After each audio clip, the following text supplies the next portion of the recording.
এমন মালিক ছেড়ে দেওয়া ঠিক না রে বাপ। এই বাপ, এমন রব ছেড়ে দেওয়া ঠিক না বাপ। এ বড় মেহেরবান রব।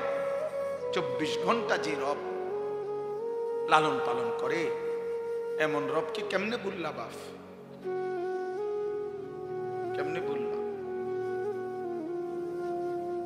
এমন মালিক কেমনে ভুললা বাপ? এমন রব কেমনে ভুল? আজকের সারাদিনে যারা এক ওয়াক্ত নামাজের সেজদা দাও নাই, প্রিয় ভাই আমার, বাপ আমার, কেমনে পারল? এত বড় মুহসিন, এত বড় অনুগ্রহকারী, এত বড় রহমকারী আল্লাহকে কেমনে ভুলে মানুষ?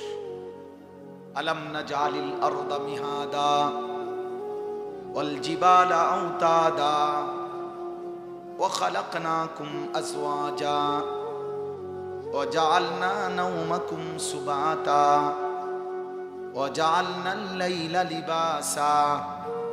আল্লাহ বলেন, বলো না বান্দা, এই জমিন আমি কি তোমার জন্য বিছিয়ে দেই নাই? আমি রব্বুল আলামিন কি পাহাড়গুলো তোমার জন্য পেরেগের মতো স্থাপন করি নাই? আমি কি তোমাদের সকলকে জোড়ায় জোড়ায় নারী পুরুষে সৃষ্টি করি নাই? আল্লাহ বলেন, দুই চোখের ঘুম আমি রব কি দেই নাই? রাত্রিটাকে অন্ধকারের কালো চাদর দিয়ে আমি কি ঢেকে দেই নাই? আবার আলোকিত একটা প্রখর দিন উপার্জন করার জন্য আমি কি বানিয়ে দেই নাই? মাথার উপরে 7টি আসমান আমি আল্লাহ কি দেই নাই? এত কিছু দিয়ে কি বান্দা আমি একটা সেজদাও পাই না? আমি বুঝি একটা সেজদাও পাবো না? দুনিয়ার মানুষ তো বান্দা 10 টাকার কৃতজ্ঞতাও আদায় করে। এক সপ্তাহ আগে কেউ তারে 10 টাকা খাওয়াইছে, একটা বন আর 1 কাপ চা 10 টাকা। 15 দিন পরে যদি ডাক দেয়, দোস্ত একটু চলো ওইদিকে যাই, তখনও তো সে মনে মনে ভাগে, মাত্র গত সপ্তাহে আমারে 10টা টাকা খাওয়াইছে, আজকে মুখের সামনে কেমনে ফিরায় দেই?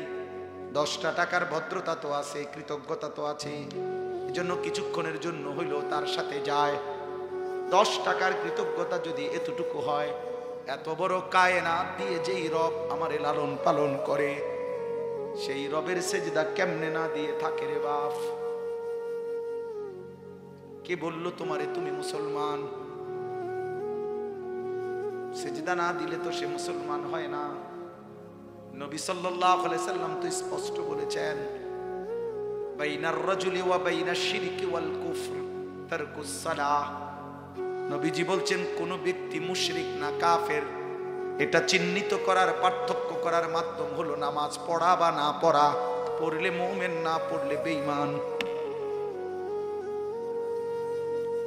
মান তারাকা সালাতাম মুতাআম্মিদান ফাকাদ কাফারা, ফাকাদ কাফারা, কাফারা, কাফারা। নবী বলেন, ইচ্ছে করে যে নামাজ ছেড়ে দিল সে কাফের হলো, কুফরি করলো। হ্যাঁ,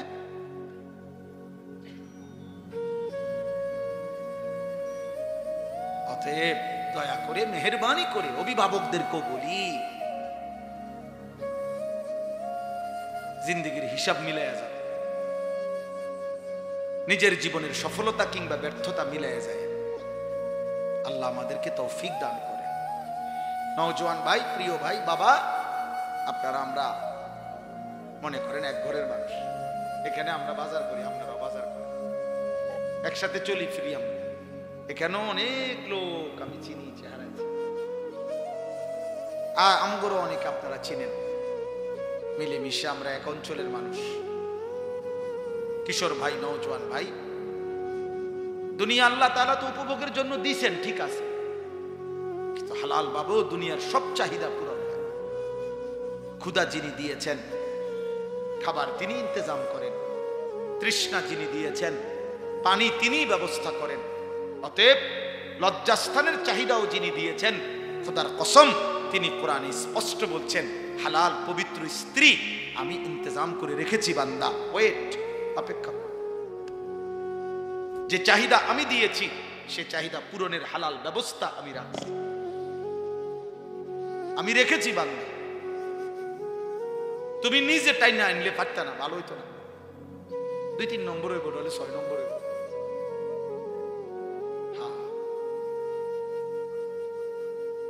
কমপক্ষে 2 নম্বর হইবে, আর বেশি হইতে রে 6-7 নম্বর হইতে।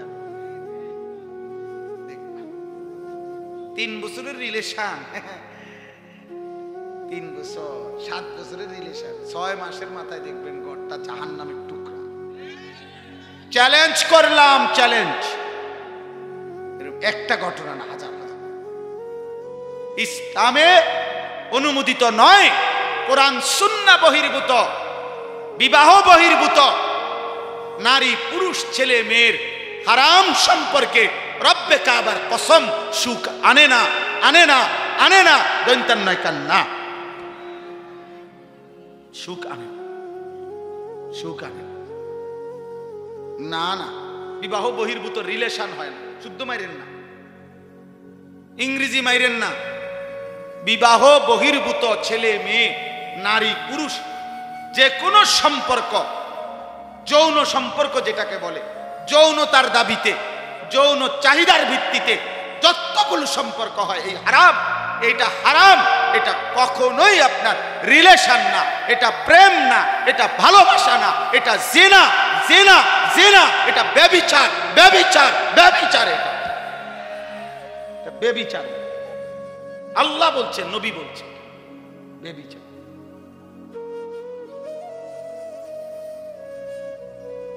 কোনোভাবেই প্রেম হয় না। প্রেম এই শব্দটি বিবাহ বহির্ভূত ছেলে মেয়ের ক্ষেত্রে ব্যবহার করার শরীয়তে কোনো অনুমতি নেই। ভালোবাসা হয় না। মহাব্বত এই শব্দ আল্লাহ নিজের জন্য ব্যবহার করছেন, মহাব্বত এই শব্দ আল্লাহ রসুলের জন্য ব্যবহার করছেন, মহাব্বত এই শব্দ আল্লাহ দ্বীনের জন্য ব্যবহার করছেন। এত দামি আজিমুশান শব্দ এই ফালতু কাজে নি লাগাই দিলেন। হ্যাঁ, পার্কের সিফায়, রেস্তোরাঁর কোনায়, অর্ধেক আলো অর্ধেক অন্ধকারের ভিতরে ভালোবাসা, জিনা, জিনা, ব্যভিচার, অসভ্যতা, ফাহেশা, অশ্লীলতা, নোংরামি, বেহায়াপনা, চরিত্রহীনতা। এটা প্রেম না, এটা ভালোবাসা নয়। আল্লাহ আমাদেরকে হেফাজত করে। একটা ছেলের কলিজায়ও যদি এই ফিকির আসে, একটা সন্তানের কলিজায়ও, মুসলমানের এক কন্যাও যদি বুঝে, ওই সমাজ দামি হবে, সুন্দর হবে, সুন্দর হবে।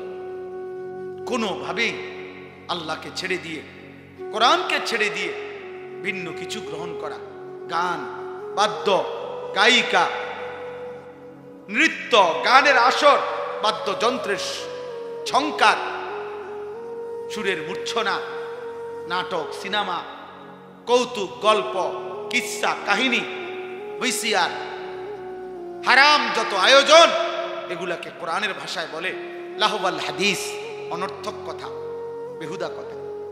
আর আল্লাহ বলেন, এই কথাগুলোর ইন্তেজাম, এর সাথে সম্পৃক্ত যারা, আমি আল্লাহ তাদের জন্য অত্যন্ত অপমানকর, লজ্জাজনক আযাব নির্ধারণ করেছি। এই আয়াতটাই আমি পড়ছি, এবার শুনেন, বললেই শেষ। আমি অনুরোধ, প্রিয় ভাই, প্রিয় বাবা, আমার কথায় রাগ হইয়েন না। আপনি বিবেকের মতো খাটাইয়া ইনসাফের সাথে নিজের স্ত্রী ছেলের জন্য ফিকির করেন। আপনাদের চোখের সামনে আপনাদের ছেলেরা আপনাদের বাঁধন থেকে ছুটে গেছে, এর চাইতে অপমান আর কিছু হইতে পারে না। কিরে, আমি বাপ, সে আমার সন্তান, আমার চুল আজীবন এমন, আর আমার সন্তানের চুল মুশরিকের মতো, আমি বাবা হিসাবে সার্থকতা কি? আমার জীবনের অর্জন। আমি স্বামী, বিয়ে করলাম, আমি রং চাই রাস্তার ড্রাইভার, মা কি যে রেখে টাকা যায় আমার, রং চাই ড্রাইভার। এর চাইতে বেজ্জুতি কথা। হাসো, হাসো, এটা হাসো, তুমি ভালো লাগলে হাসো। যদি মনে করো এটা খুব একটা প্রেস্টিজের বিষয়, সুন্দর, চমৎকার, এটা তো ঠিক আছে। আর যদি মনে করো লজ্জায়, গায়রতের ব্যাপার, স্পষ্ট কিতাবে আছে, আমার কাছে কিতাব আছে, ওয়ালা তাকরাবুজ জিনা, এই কিতাবের মধ্যে আছে, আরবের কিতাব, আরবি কিতাবে, যে পুরুষের স্ত্রী কন্যা আপনার বেহায়া, বেপর্দা ও বেগায়রত মানুষ। ওই পুরুষের আত্মসম্মান নাই, আত্মমর্যাদা নাই। বিশ্বাস কর, এটাই ইসলামের কথা। আত্মসম্ভ্রমহীন, বেগায়রত, আত্মমর্যাদাহীন, প্রেস্টিজ কনসার্ন নাই, আত্মসম্মান নাই, আত্মমর্যাদা কম, গায়রত কম, আত্মসম্মান। অথচ যুগ যুগ ধরে পুরুষের স্বভাবের মধ্যে এটা ছিল। ইদানিং কালে আইসা আমরা বেশি বেহায়া হয়ে গেছি। নয়তো এই পৃথিবীর ইতিহাস এটা যে মানুষ তার মাহারাম, মানুষ তার স্ত্রী, কন্যা, মা, বোন, তাদের ইজ্জত, তাদের সতীত্ব, তাদের সম্ভ্রম, তাদের পর্দা, তাদের আবরুর হেফাজতের জন্য পৃথিবীতে হাজারো পুরুষ জীবন দিছে, জান দিছে, কিন্তু ঘরের মাহারামের, ঘরের অন্দর মহলের নারীর ইজ্জত সম্মান বাইরে বিক্রি হতে দেয় নাই। এটা পৃথিবীর ইতিহাস।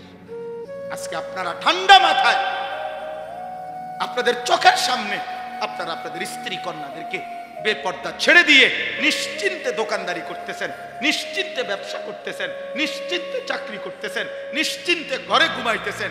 আহা মুসলমান, 16 বছরের মেয়েটা 1 ঘন্টা ধরে সাইজা ওই যে বাইরে গেল, কার হাতে ছেড়ে দিলেন? ওরে কোথায় পাঠালেন? ওর লগে ওর মাহারাম কই? হায় হায়, ওরে কার হাতে ছেড়ে দিলেন? আপনি ঘুমাইলেন কেমনে বাপ? 16 বছরের যুবতী মেয়ে বাইরে যার ঘরে আপনি কেমনে ঘুমাইলেন? আপনি দোকানদারি করেন কেমনে? আপনি চাকরি করেন কেমনে? বলেন কি? কত বড় নির্লজ্জ বেগায়রত পুরুষ মুসলমান। তার মেয়েটা উপযুক্ত হয়ে গেছে, বালেগা, প্রাপ্তবয়স্কা মেয়ে, 16 বছর, 18 বছর, 13 থেকে 14 বছর বয়স হলেই মেয়ে প্রাপ্তবয়স্কা হয়, মাসিক ঋতুস্রাব শুরু হয়, এরপর থেকেই সে বালেগা।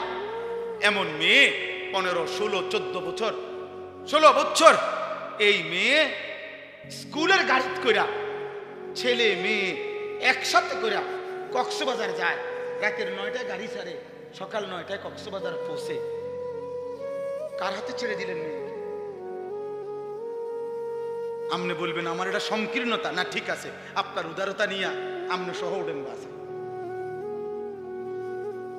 আপনি বলবেন হুজুরদের মধ্যে বেশি সংকীর্ণতা, হুজুরদের অন্তর খারাপ। না, আপনার অন্তর একবার ফকফকা,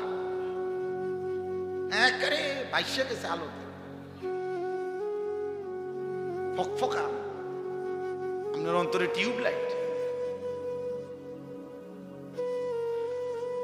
কিন্তু ইসলাম এটা অনুমোদন করে?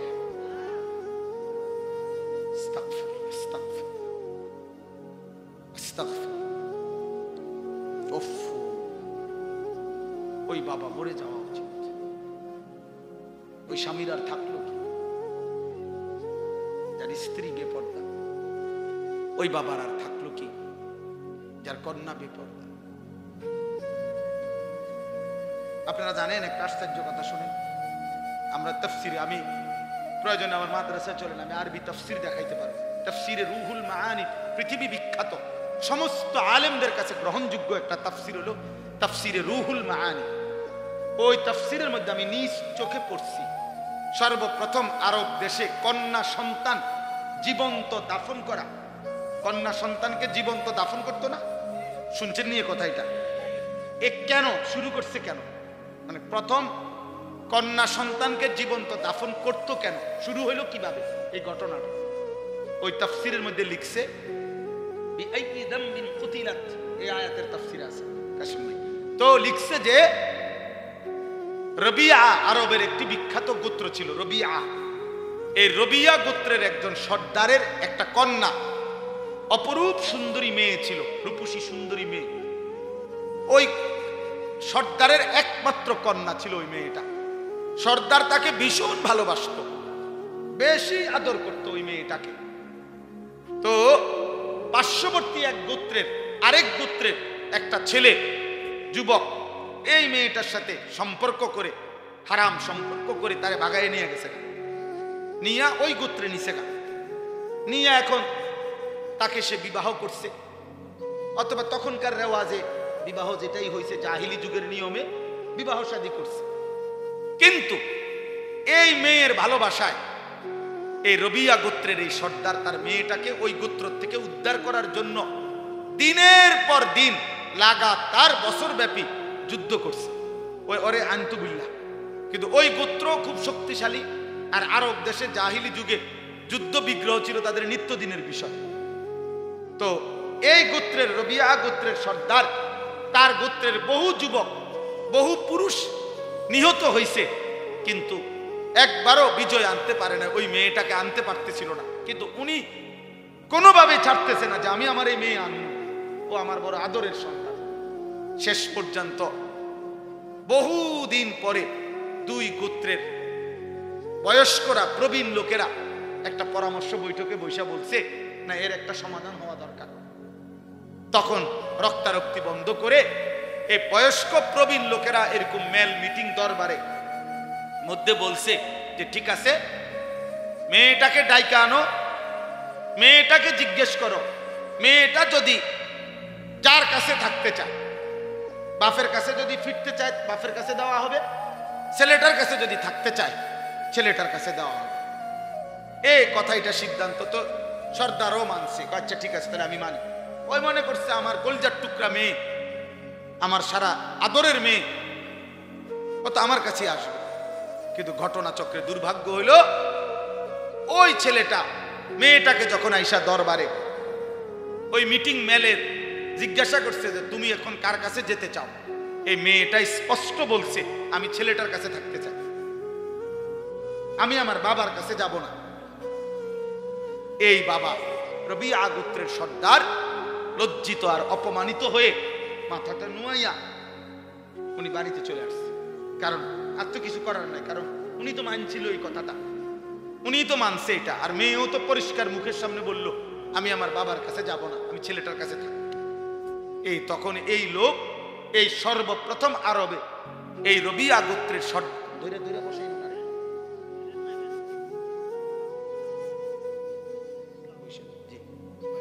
রবিয়া গোত্রের এই সর্দারের আরেকটা ছোট মেয়ে ইতিমধ্যে ছিল, ওইটা তার প্রথম আদরের মেয়ে ছিল।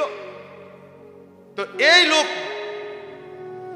বিফল হইয়া লজ্জিত অপমানিত হইয়া বাড়িতে আইসাই সে তার সর্বকনিষ্ঠ নবজাতক সন্তান, তাফসিরে আছে যে মাত্র নতুন বাচ্চা হয়েছে, এই সর্বপ্রথম এই গোত্র সর্দার বলছে আমার বংশে যেন আর কোনোদিন কোনো কন্যা জীবিত না থাকে, এ প্রথম নিজের নবজাতক সন্তানরে মেয়েরে জীবন্ত দাফন করে যা, আর সন্তানে বা আমার কন্যারা বাঁচতে দিতাম। এরপরে গোত্রের বাকি লোকদেরকে বলছে আমার ওসিয়ত, তোমরা যদি আমার সর্দার মানো, আরব দেশে তখন জাহিলি যুগে সর্দারের জন্য মানুষ জান দিত, তো বলছে তোমরা প্রত্যেকের নবজাতক সন্তান কন্যা যেগুলা এখন দাফন করো। এই ধীরে ধীরে নবজাতক কন্যা দাফন করার এই রেওয়াজ ওই গোত্রের থেকে এরপরে অন্যান্য গোত্রে চলে। অর্থাৎ আমার বলার উদ্দেশ্য হইল জাহিলি যুগে পর্যন্ত একজন পুরুষ তার ফ্যামিলির নারীর কন্যার আত্মসম্মানের জন্য তার বংশের বহু লোকের রক্তপাত হইছে, জীবন দিছে, কিন্তু তার নারীর সম্মান ইজ্জত তার বংশের নারীর মর্যাদার জন্য। সাহাবী বর্ণনা করছেন আব্দুল্লাহ ইবনে ওমর রাদিয়াল্লাহু তাআলা আনহু, নবীজির সামনে আমরা যখন ওয়াজ শুনতাম এতটা মনোযোগী হতাম, এতটাই স্থির থাকতাম যে মনে হতো যেন আমাদের মাথা শরীর থেকে আলাদা করে রেখে দিয়েছে। মানে মাথা থাকলে না নড়তে চড়তো, মাথায় নাই, এত স্থির থাকতাম।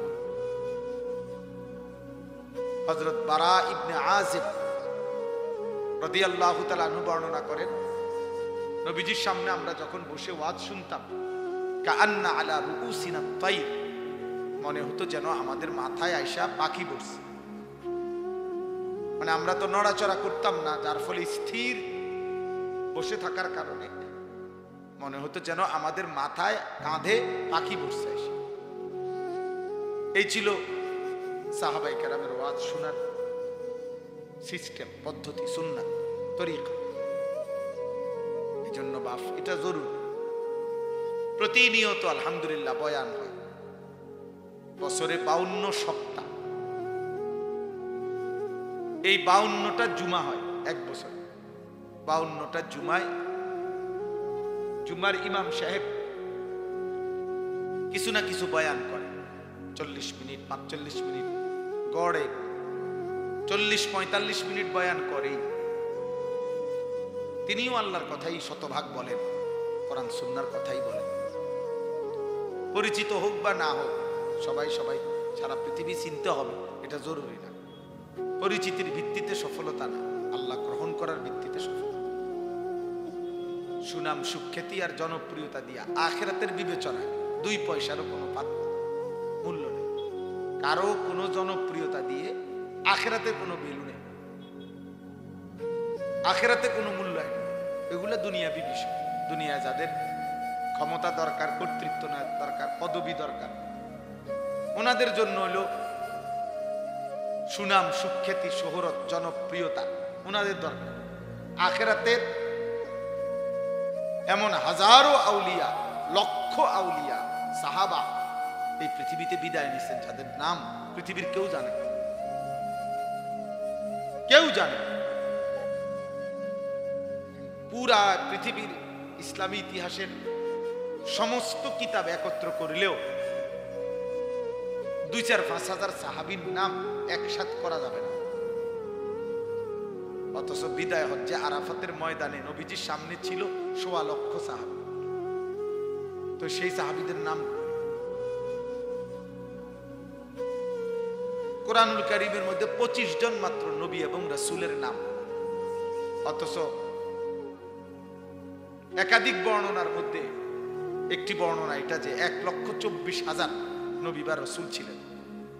তো যদি 1,24,000 হয় তো বাকিদের নাম, তো পৃথিবী ওনাদের নামও জানে না।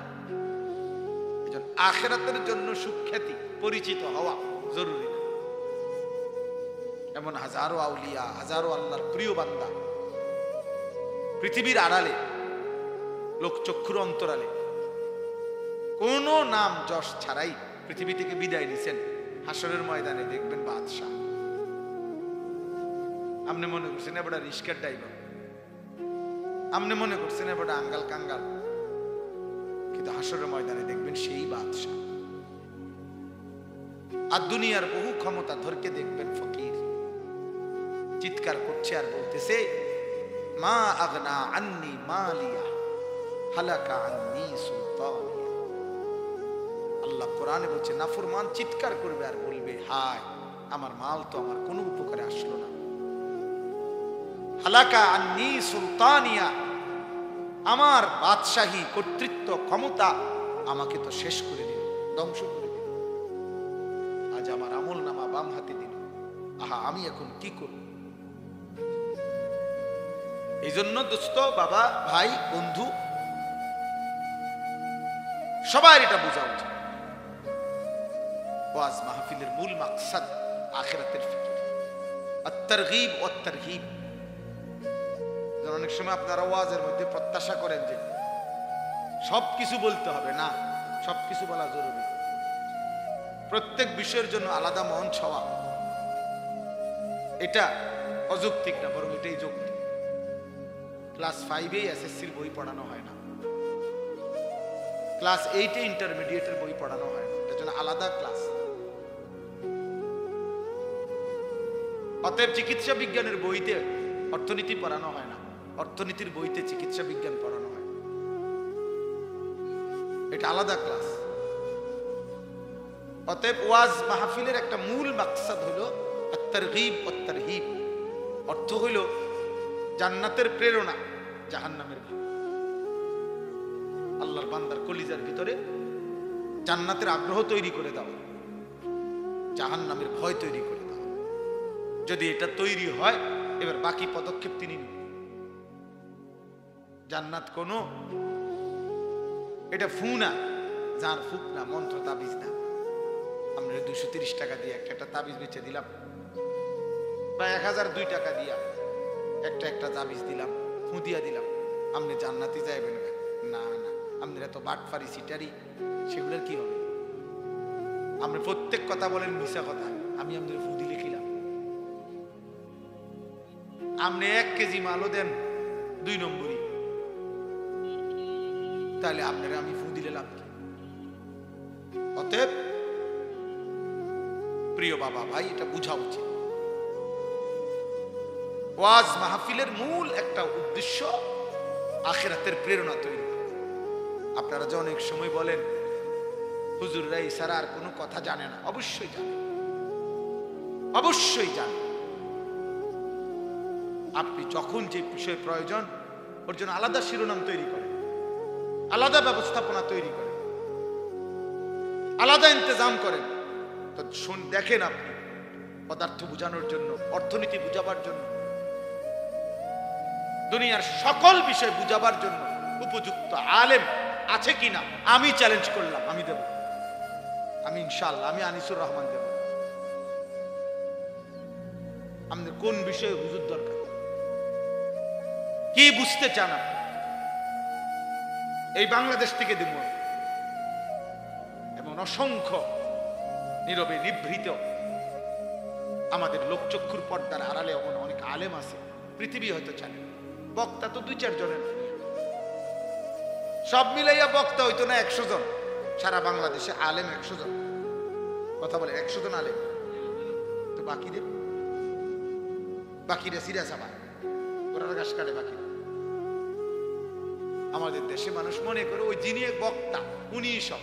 আন্তর্জাতিক খ্যাতি সম্পন্ন মুফাসসিরে কোরআন, বিশিষ্ট ইসলামী চিন্তাবিদ, দাউদকান্দির ব্রিজ, যমুনা ব্রিজ, একাশপুর ব্রিজ, উনি পদ্মা সেতু বানাইছেন, উনি বাংলাদেশ আলবিদে ধরে রাখছেন, এই সব কিছু এই যিনি বক্তা, আর বাকিরা কিচ্ছু জানে না। এটা ভুল ধারণা,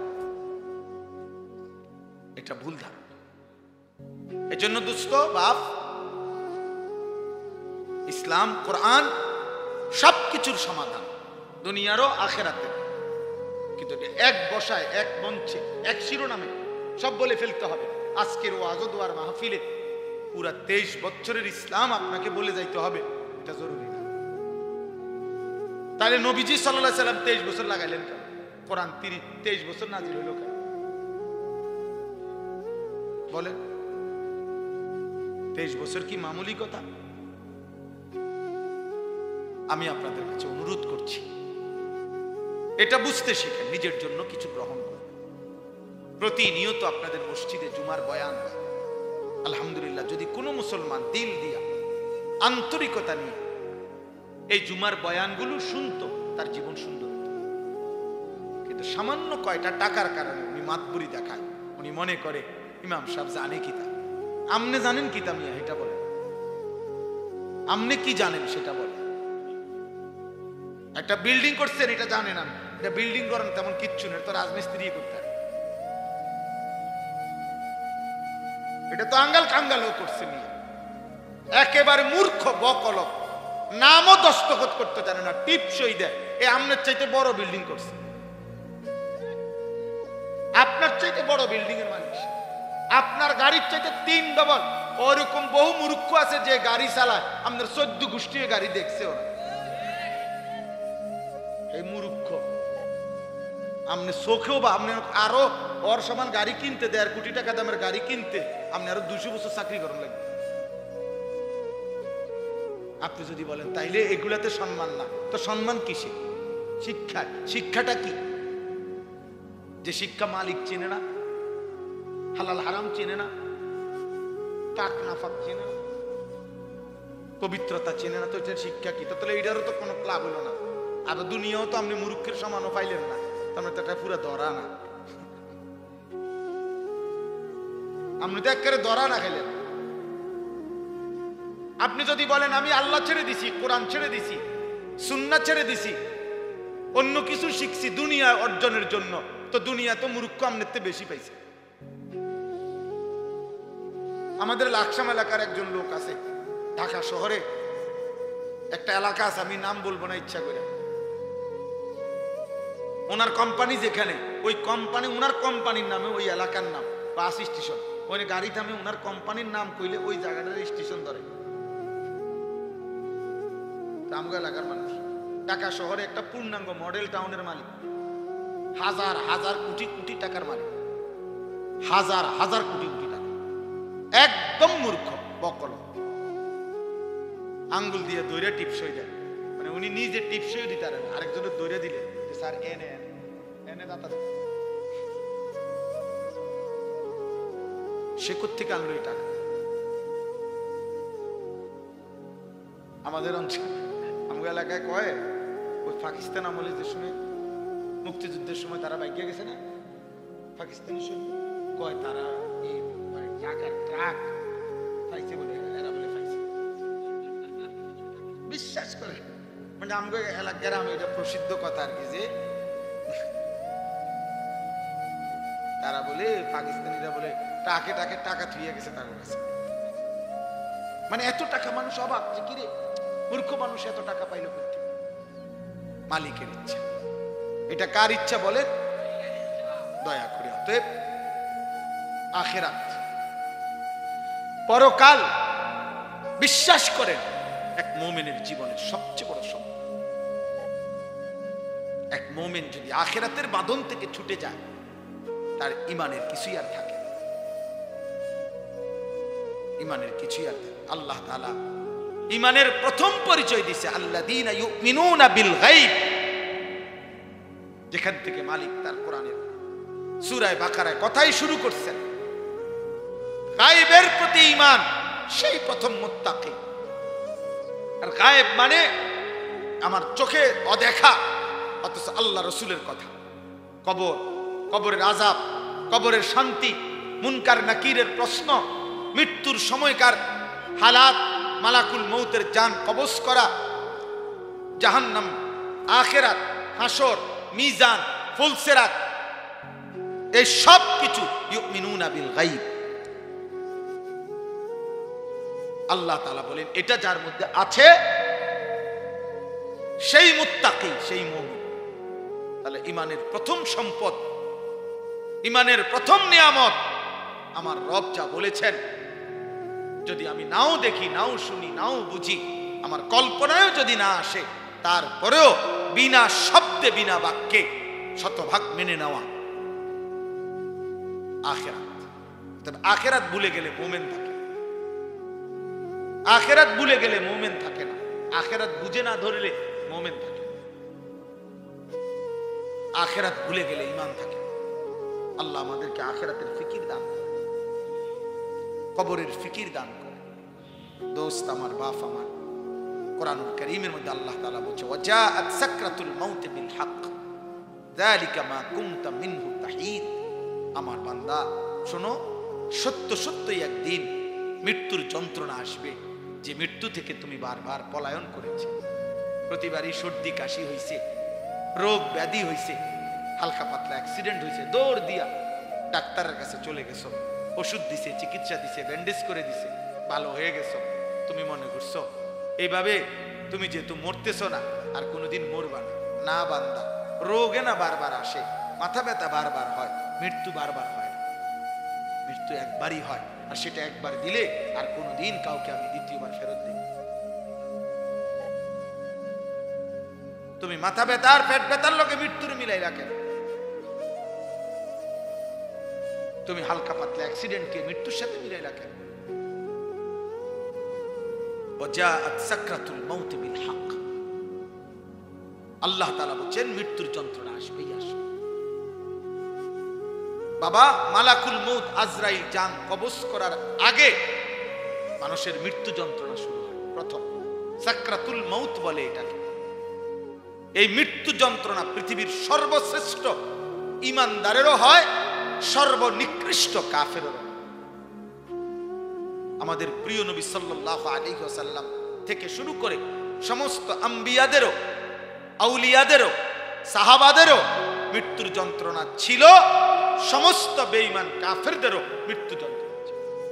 বাকি অনুভূতি ভিন্ন, যন্ত্রণা বরাবর আছে সবার, কিন্তু অনুভূতিটা ভিন্ন।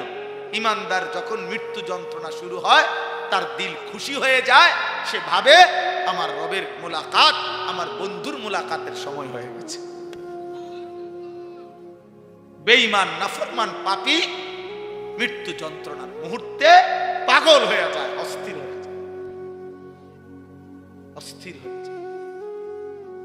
তাফসীরের মধ্যে আছে 900 বছর যদি সুখের সাগরে কেউ ভাসে, কোনদিন 1 সেকেন্ডের জন্য দুঃখ যন্ত্রণা বেদনা পায় নাই, একটা মিনিট 900 বছরে যে কোনদিন কাঁটার আঘাতও সয় নাই, এক ফোঁটা চোখের পানিও পড়ে নাই, কিন্তু আল্লাহর নাফরমানি করছে। আমি নিজে তাফসীরে পড়ছি, খোদার কসম, আল্লাহ তাফসীরে লিখছে মৃত্যু যন্ত্রণার প্রথম সেকেন্ডে 900 বছরের সুখ ওই নাফরমান ভুলে যাবে। দ্বিতীয় সেকেন্ডে যখন তাকে বলা হবে, হে আল্লাহর বান্দা, বিগত পৃথিবীটা তুমি খুব আরামেই তো কাটাইছো না, আল্লাহর কসম ওই নাফরমান বলবে, আয় মাওলা, জীবনে সুখ কি জিনিস আমি কোনোদিন দেখি না, আমি জানি না মাওলা সুখটা। 1 সেকেন্ডের মৃত্যু যন্ত্রণা তার 900 বছরের সুখ ভুলায়। আমার কাছে আরবি কিতাব আছে, ওয়াজাআত সাকরাতুল মাউত বিল হক, এই আয়াতের নামে কিতাব আছে আরবি। আমি একটা উর্দু কিতাবে পড়ছি, মাউত কে পুর আসরার ওয়াকিআত, ওই কিতাবে আছে হযরত ঈসা আলাইহিস সালাম আল্লাহর হুকুমে কবর থেকে, আল্লাহর কুদরতে, ওনার একটা মুজিজা ছিল, উনি কবর থেকে মানুষকে জীবিত করতে পারতেন। উনি ডাক দিলে কুম্বি ইজনিল্লাহ বললে, নাম ধরে বললে, একেবারে 1000 বছর না, নূহ আলাইহিস সালামের জামানার মানুষও দাঁড়ায় যেত। এটা ওনার মুজিজা ছিল। অথচ নূহ আলাইহিস সালাম আর ঈসা আলাইহিস সালামের ব্যবধান অনেক অনেক ব্যবধান। তো ঈসা আলাইহিস সালাম একদিন নূহ আলাইহিস সালামের একজন বংশধরকে কবর থেকে তুলছিলেন আল্লাহর হুকুমে। তো নূহ আলাইহিস সালাম ওনাকে জিজ্ঞেস করছেন, আপনি এই দুনিয়ায় কতদিন হায়াত পাইছেন? উনি বলছে 450 বছর। তো উনি বললেন, ঈসা আলাইহিস সালাম বললেন, হে নূহ নবীর বংশধর, আমি যতটুকু জানি নূহ নবীর আমলে উনার বংশধররা তাদের চুল দাড়ি মৃত্যু পর্যন্ত সাদা হতো না। এটা তাফসীরে আছে। ইব্রাহিম আলাইহিস সালামের আগে কারো চুল দাড়ি সাদা হতো না মৃত্যু পর্যন্ত, যত বুড়াই হইতো। সর্বপ্রথম বৃদ্ধের চিহ্ন সাদা চুল দাড়ি আল্লাহ তাআলা ইব্রাহিম আলাইহিস সালামকে দিয়েছিলেন, এরপর থেকে আমাদের পর্যন্ত আসছে। আউয়ালু মান শাবা ইব্রাহিম, তাফসীর ইবনে কাসিরে আছে, সর্বপ্রথম চুল দাড়ি সাদা হয়েছে যার, তিনি ইব্রাহিম আলাইহিস সালাম। তাহলে নূহ আলাইহিস সালাম তো আগে। তো ঈসা আলাইহিস সালাম জিজ্ঞাসা করলেন, হে নূহ নবীর বংশধর, আপনার চুল দাড়ি সাদা কেন? উনি বলছেন, হে নবী ঈসা, আল্লাহর কসম 450 বছরে কোনোদিন আমার চুল দাড়ি সাদা ছিল না, কিন্তু মালাকুল মউত আজরাইল যখন আমার জান কবজ করে, জান কবজের ওই 1 মিনিটে, ওই 30 সেকেন্ডে আমার 450 বছরের কালো চুল দাড়ি সাদা হয়ে গেছে। জান কবজের ওই 30 সেকেন্ডের যন্ত্রণা।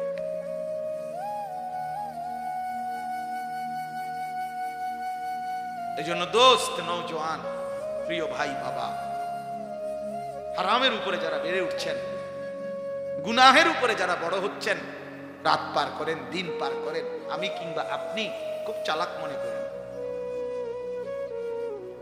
নিজেকে খুব বুদ্ধিমান মনে করেন না, খুব বুদ্ধিমান মনে করেন, খুব বুদ্ধিমান মনে করেন। এই পৃথিবীর কেউ হয়তো বাধা দিতে পারে নাই, তো রব ছাড়বে না, আল্লাহ ছাড়বে না। কোরআনুল কারীমের মধ্যে আছে, আল্লাহ তাআলা বলেন, সুম্মা লাতুসআলুন্না ইয়াউমাইদিন আনিন নাঈম, আমার বান্দা, আমি কিন্তু আমার দেওয়া প্রত্যেকটা নিয়ামত একটা একটা করে জিজ্ঞেস করব, আমি ছাড়ব না।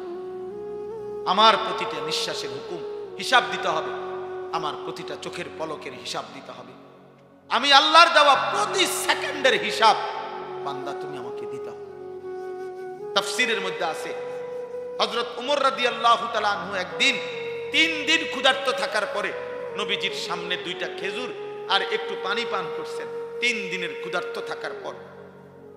এই আয়াতের তাফসীরের মধ্যে আছে, আল্লাহর নবী সাল্লাল্লাহু আলাইহি ওয়াসাল্লাম বলেন, ওমর ওয়াল্লাহি লা তুসআলু আন হাদান নাঈম, আল্লাহর কসম ওমর, আখিরাতে তোমাকে আল্লাহর এই নিয়ামত 2টা খেজুর এবং এটুকু পানির হিসাব আল্লাহর কাছে দিতে হবে। হযরত ওমর চিৎকার দিয়া কাঁদা দিছেন আর বলছেন, রব, আয় ইয়া রাসূলুল্লাহ, আমার রবের কাছে আমি 3 দিনের ক্ষুধার্ত থাইকা এই 2টা খেজুর মাত্র মুখে দিলাম আর একটু পানি মুখে দিলাম, এইটার হিসাবও দিতে হবে? আল্লাহর নবী বলেন, ওয়াল্লাহি লা তুসআলু, আল্লাহর কসম ওমর, হিসাব দিতে হবে, হিসাব দিতে হবে, হিসাব।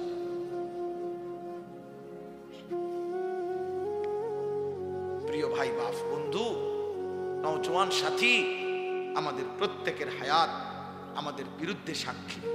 কোরআন শরীফ আছে, আমাদের প্রত্যেকের হায়াত, জীবন, সময়, যাকে আল্লাহ যেটুকু হায়াত দিছেন, খোদার কসম কিয়ামতের দিন আল্লাহ তাআলা আমাদের হায়াত আমাদের বিরুদ্ধে সাক্ষ্য হিসাবে আল্লাহ প্রমাণ দিবেন, পেশ করবেন। বান্দা যখন বলবে, আল্লাহ রব্বানা আখরিজনা না'মাল সালিহান গায়রাল্লাযী কুননা না'মাল, আল্লাহ এই আখিরাতের এই জীবন থেকে আমাকে আরেকটা বারের জন্য দুনিয়ার হায়াতে ফেরত দেন, একটু সময় দেন, আমি যে আমলগুলো করি নাই তা আবার করব এবার গেলে। তখন আল্লাহ বলবেন, আওয়ালাম নুআম্মিরকুম, আমি কি তোমাদেরকে হায়াত দেই নাই? আমি কি জীবন দেই নাই? এত দিন, এত ঘন্টা, এত মিনিট, এত বছর, এত সপ্তাহ কি দেই নাই আমি? তো তৎক্ষণাৎ আল্লাহ তাআলা আল্লাহ পেশ করবেন আর বলবেন, বান্দা আমার দেওয়া 30 বছর কি করেছে? আমার দেওয়া 40 বছর কি করছে? আমার দেওয়া 50 বছর কি করছে? আমি প্রতিদিন একবার এটা বলি, এই জীবন কেমন জীবন, আহা এই মুসলমানের জিন্দেগি কেমন জিন্দেগি, ওই যুবক কেমন মুসলমান, ওই মা কেমন মুসলমান, ওই বাবা কি মুসলমান। খোদার 365 দিনে 1 বছর টানা কোন দিন যে ফজরের নামাজ পড়ে নাই, আহা এটা কি জীবন, এটা কিভাবে সম্ভব? একটা মুসলমানের জন্য এটা কিভাবে সম্ভব? এটা কিভাবে কল্পনা করা যায়, কিভাবে মানা যায়? আমি কোন ক্যালকুলেশনে এটা বুঝি না যে মুসলমান একদিন 2 দিন না, একটা বছর কোনো দিন সে জানেও না তার উপরে আল্লাহ ফজরের নামাজ ফরজ করছে। ওফ, আশ্চর্য যুবক তোমার জীবন, মালিক তুমি এমন ভুলা ভুলে গেলা। আয় হায় হায়, শয়তান তোমারে, হায় যুবক বেনামাজি নাফরমান, ইবলিস তোরে এভাবে ধরে নিল। আহ, কি কাম দিল তোমাকে, আহারে নাফ, হায় হায় নওজোয়ান, তোমার ইবলিস সব মিলাইয়া কয়টা কাম দিল? 1 নাম্বার বলে দিল শয়তান তোমারে, যে যুবক তোমার প্রথম ডিউটি সারাক্ষণ চুল নিয়ে পেরেশান থাকে, সারাক্ষণ টেনশন করবা চুলিটারে কেমনে আর বিকৃত করা যায়, অথচ চুল নিয়ে ব্যস্ত থাকা, চুলের চর্চা করা, চুল নিয়ে সৌন্দর্য চর্চা করা, এটা নারীর স্বভাব। এটা একেবারে পৃথিবীর যেই কোনো মানুষ জানে, যুগ যুগ ধরে মানুষ জানে পৃথিবীতে নারীর শোভা, নারীর চুল, নারীর সৌন্দর্যের একটি অন্যতম অংশ হলো নারীর চুল। নারীর চুলের জন্য পৃথিবীতে যত তেল প্রসাধনী, পুরুষের জন্য এতটা নাই। নারীর চুল আশ্রাইবার জন্য যত চিরুনি, পুরুষের জন্য এত চিরুনি আসেনি। তাহলে চুল নিয়ে ব্যস্ত থাকা এ তো নারীর স্বভাব। এই জন্য যেই সমস্ত যুবকদেরকে সারাক্ষণ চুল নিয়ে ব্যস্ত রাখছে শয়তান, ওরা হাফ লেডিস। আরেক ধাক্কায় আরেক বাকি, আর যদি 2-4 বছর চলে এমনি আশা করা যায় ট্রান্সজেন্ডার হয়ে যাবে। এটা একদিন ঘুমে তুইটা কেব, আমার কি মনে হয় আমি নিজেই বুঝতেছি না। আমার মনে হয় শনিবার রবিবার সোমবার আমার বেড হইতো না, মঙ্গল বুধ বিশুদ্ধ আমার নিজের আমার মহিলা মনে হয়, আর শুক্রবার কিছুই মনে হয়। আমি পায়জামাও না, হাফ প্যান্টও না, মারু এক প্যান্টও না। আমি কি আমি নিজেই বলতে পারি, আহ কে আমার মালিক, কে আমার নবী, কি আমার ধর্ম, কে আমার মা, কে আমার বাবা, কি আমার পরিচয়, কি আমার সৌন্দর্য, আহ কিছুই জানে না, কিছুই জানে না। এমন আত্মভোলা হওয়া, এমন আত্মপরিচয় ভুলে যাওয়া, আপন ঠিকানা ভুলে যাওয়া, আত্মপরিচয় ভুলে যাওয়া, খোদার কসম কোন মানুষের জীবনে একটাইতে বড় ব্যর্থতা, কাপুরুষতা আর কিছু হইতে পারে না। এই যুবক, তুমি ব্যর্থ যুবক বেটা, যে তার রবের পরিচয় ভুলে গেছ, যে তার মায়ের পরিচয় ভুলে গেছ, যে তার বাবার পরিচয় ভুলে। তোমার বাবা থেকে শুরু করে পিছনের 100 বৎসরে কারো চুল এমন ছিল না তুমি যেই বেঈমানের মতো চুল রাখছো। অতএব তুমি শেকড় ছিটাই, তুমি শেকড় ছিড়া, তোমার শিকড় নাই, তোমার কোনো শিকড় নেই, তোমার কোনো শিকড় নাই, তোমার কোনো বাঁধন নাই, তুমি বাঁধন হারা, তুমি মুক্ত, তুমি স্বাধীন, তুমি ওড়ো ঘোড়ো। এক জন্তু জানোয়ারের যেমন কোনো বিধি নিষেধ নাই, হালাল হারাম নাই, তোমারও কোনো হালাল হারাম নাই। আপন মাকেও দেখো, মোবাইলের নর্তকীকেও দেখো, আপন বোনকেও দেখো, রাস্তার বেহায়া নারীকেও দেখো। তার মানে তোমার জীবন স্বাধীন জীবন, যে জীবনে কোনো বিধি নিষেধ নাই। তো ইনসানের জীবন, তো হাইওয়ানের জীবন।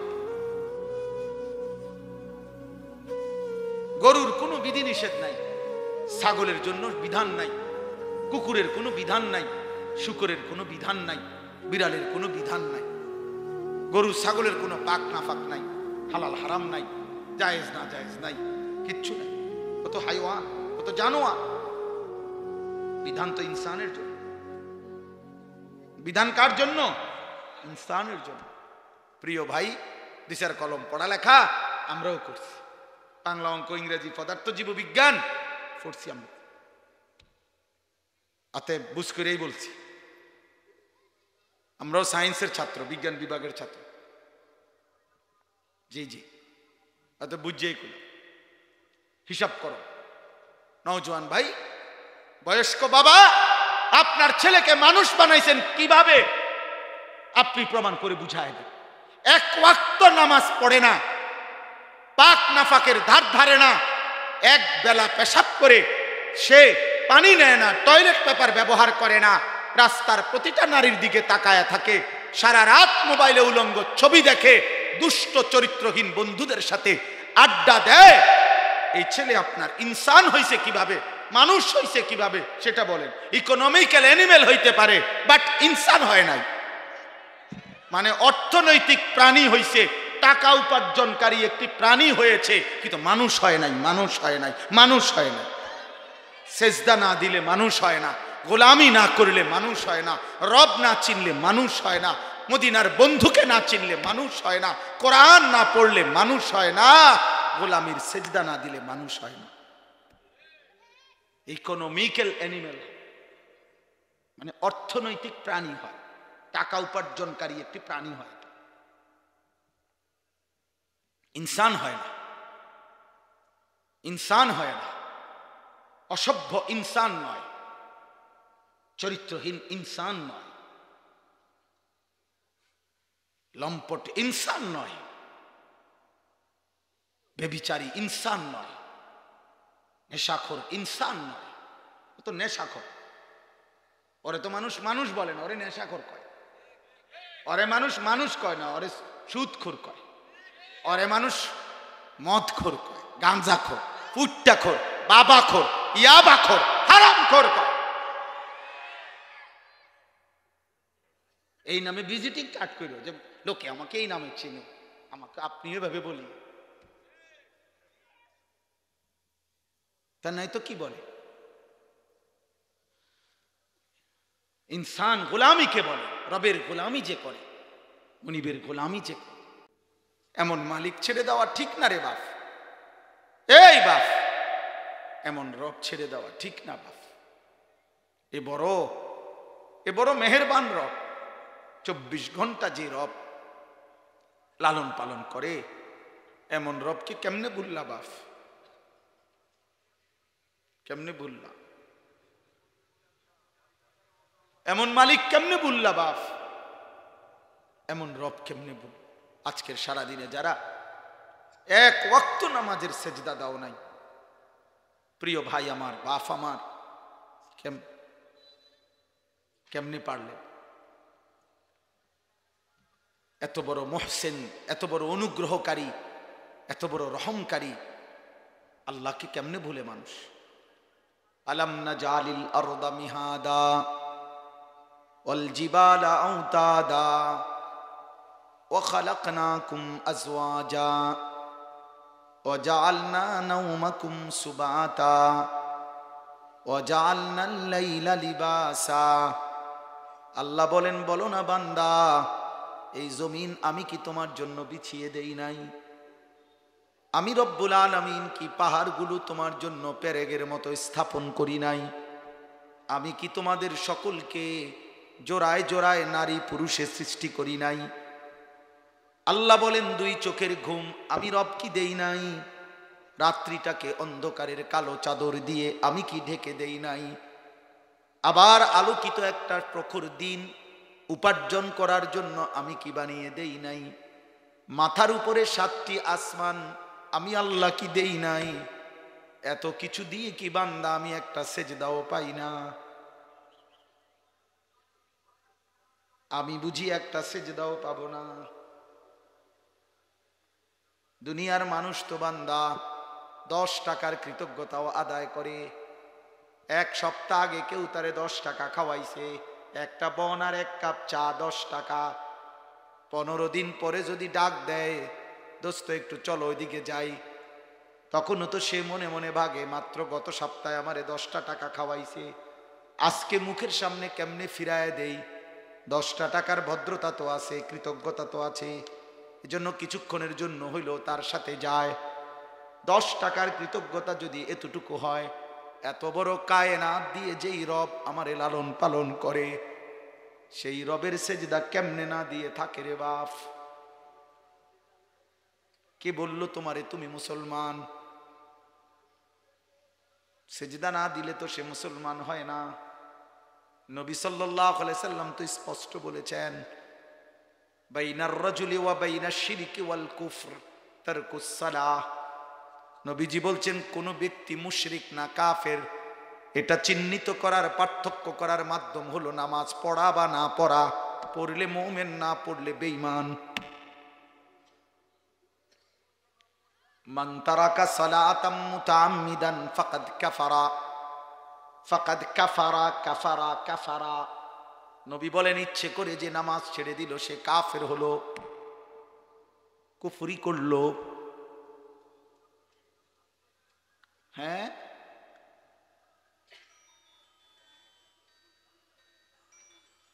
অতএব দয়া করে মেহেরবানি করে অভিভাবকদেরকেও বলি, জিন্দেগির হিসাব মিলাইয়া যাবে, নিজের জীবনের সফলতা কিংবা ব্যর্থতা মিলাইয়া যায়। আল্লাহ আমাদেরকে তৌফিক দান করেন। নওজোয়ান ভাই, প্রিয় ভাই, বাবা, আপনারা আমরা মনে করেন এক ঘরের মানুষ, এখানে আমরা বাজার করি, আপনারাও বাজার করেন, একসাথে চলি ফিরি আমরা। এখানেও অনেক লোক আমি চিনি, চেহারায় চিনি, আমগরও অনেক আপনারা চিনেন। মিলেমিশে আমরা এক অঞ্চলের মানুষ। কিশোর ভাই, নওজোয়ান ভাই, দুনিয়া আল্লাহ তাআলা তো উপভোগের জন্য দিয়েছেন, ঠিক আছে, কিন্তু হালাল ভাবে দুনিয়ার সব চাহিদা পূরণ হয়। ক্ষুধা যিনি দিয়েছেন, খাবার তিনি ইন্তজাম করেন, তৃষ্ণা যিনি দিয়েছেন, পানি তিনি ব্যবস্থা করেন। অতএব লজ্জাস্থানের চাহিদাও যিনি দিয়েছেন, খোদার কসম, তিনি কোরআনে স্পষ্ট বলছেন, হালাল পবিত্র স্ত্রী আমি ইন্তজাম করে রেখেছি বান্দা, ওয়েট, অপেক্ষা কর। যে চাহিদা আমি দিয়েছি সে চাহিদা পূরণের হালাল ব্যবস্থা আমি রাখছি, আমি রেখেছি বান্দা। তুমি নিজে টাই না আনলে পারতা না, ভালো হইতো না। 2-3 নম্বর হইব, হলে 6 নম্বর হইব। হ্যাঁ, কমপক্ষে 2 নম্বর হইব, আর বেশি হইতে রে 6-7 নম্বর হইতে। দেখবা 3 বছরের রিলেশন, 3 বছর 7 বছরের রিলেশন, 6 মাসের মাথায় দেখবেন ঘরটা জাহান্নামের টুকরা। চ্যালেঞ্জ করলাম, চ্যালেঞ্জ। এরকম একটা ঘটনা না, হাজার হাজার। ইসলামে অনুমোদিত নয়, কোরআন সুন্নাহ বহির্ভূত, বিবাহ বহির্ভূত নারী পুরুষ ছেলে মেয়ের হারাম সম্পর্কে রব্বে কাবার কসম সুখ আনে না, আনে না, আনে না, দৈন্তান নয় কান না, সুখ আনে না, সুখ আনে না। না, বিবাহ বহির্ভূত রিলেশন হয় না। শুদ্ধ মাইরেন না, ইংরেজি মাইরেন না। বিবাহ বহির্ভূত ছেলে মেয়ে, নারী পুরুষ যে কোনো সম্পর্ক, যৌন সম্পর্ক যেটাকে বলে, যৌনতার দাবিতে, যৌন চাহিদার ভিত্তিতে যতগুলো সম্পর্ক হয়, এই হারাম, এটা হারাম। এটা কখনোই আপনার রিলেশন না, এটা প্রেম না, এটা ভালোবাসা না, এটা জিনা, জিনা, জিনা, এটা ব্যভিচার, ব্যভিচার, ব্যভিচার, এটা ব্যভিচার। আল্লাহ বলছেন, নবী বলছেন ব্যভিচার।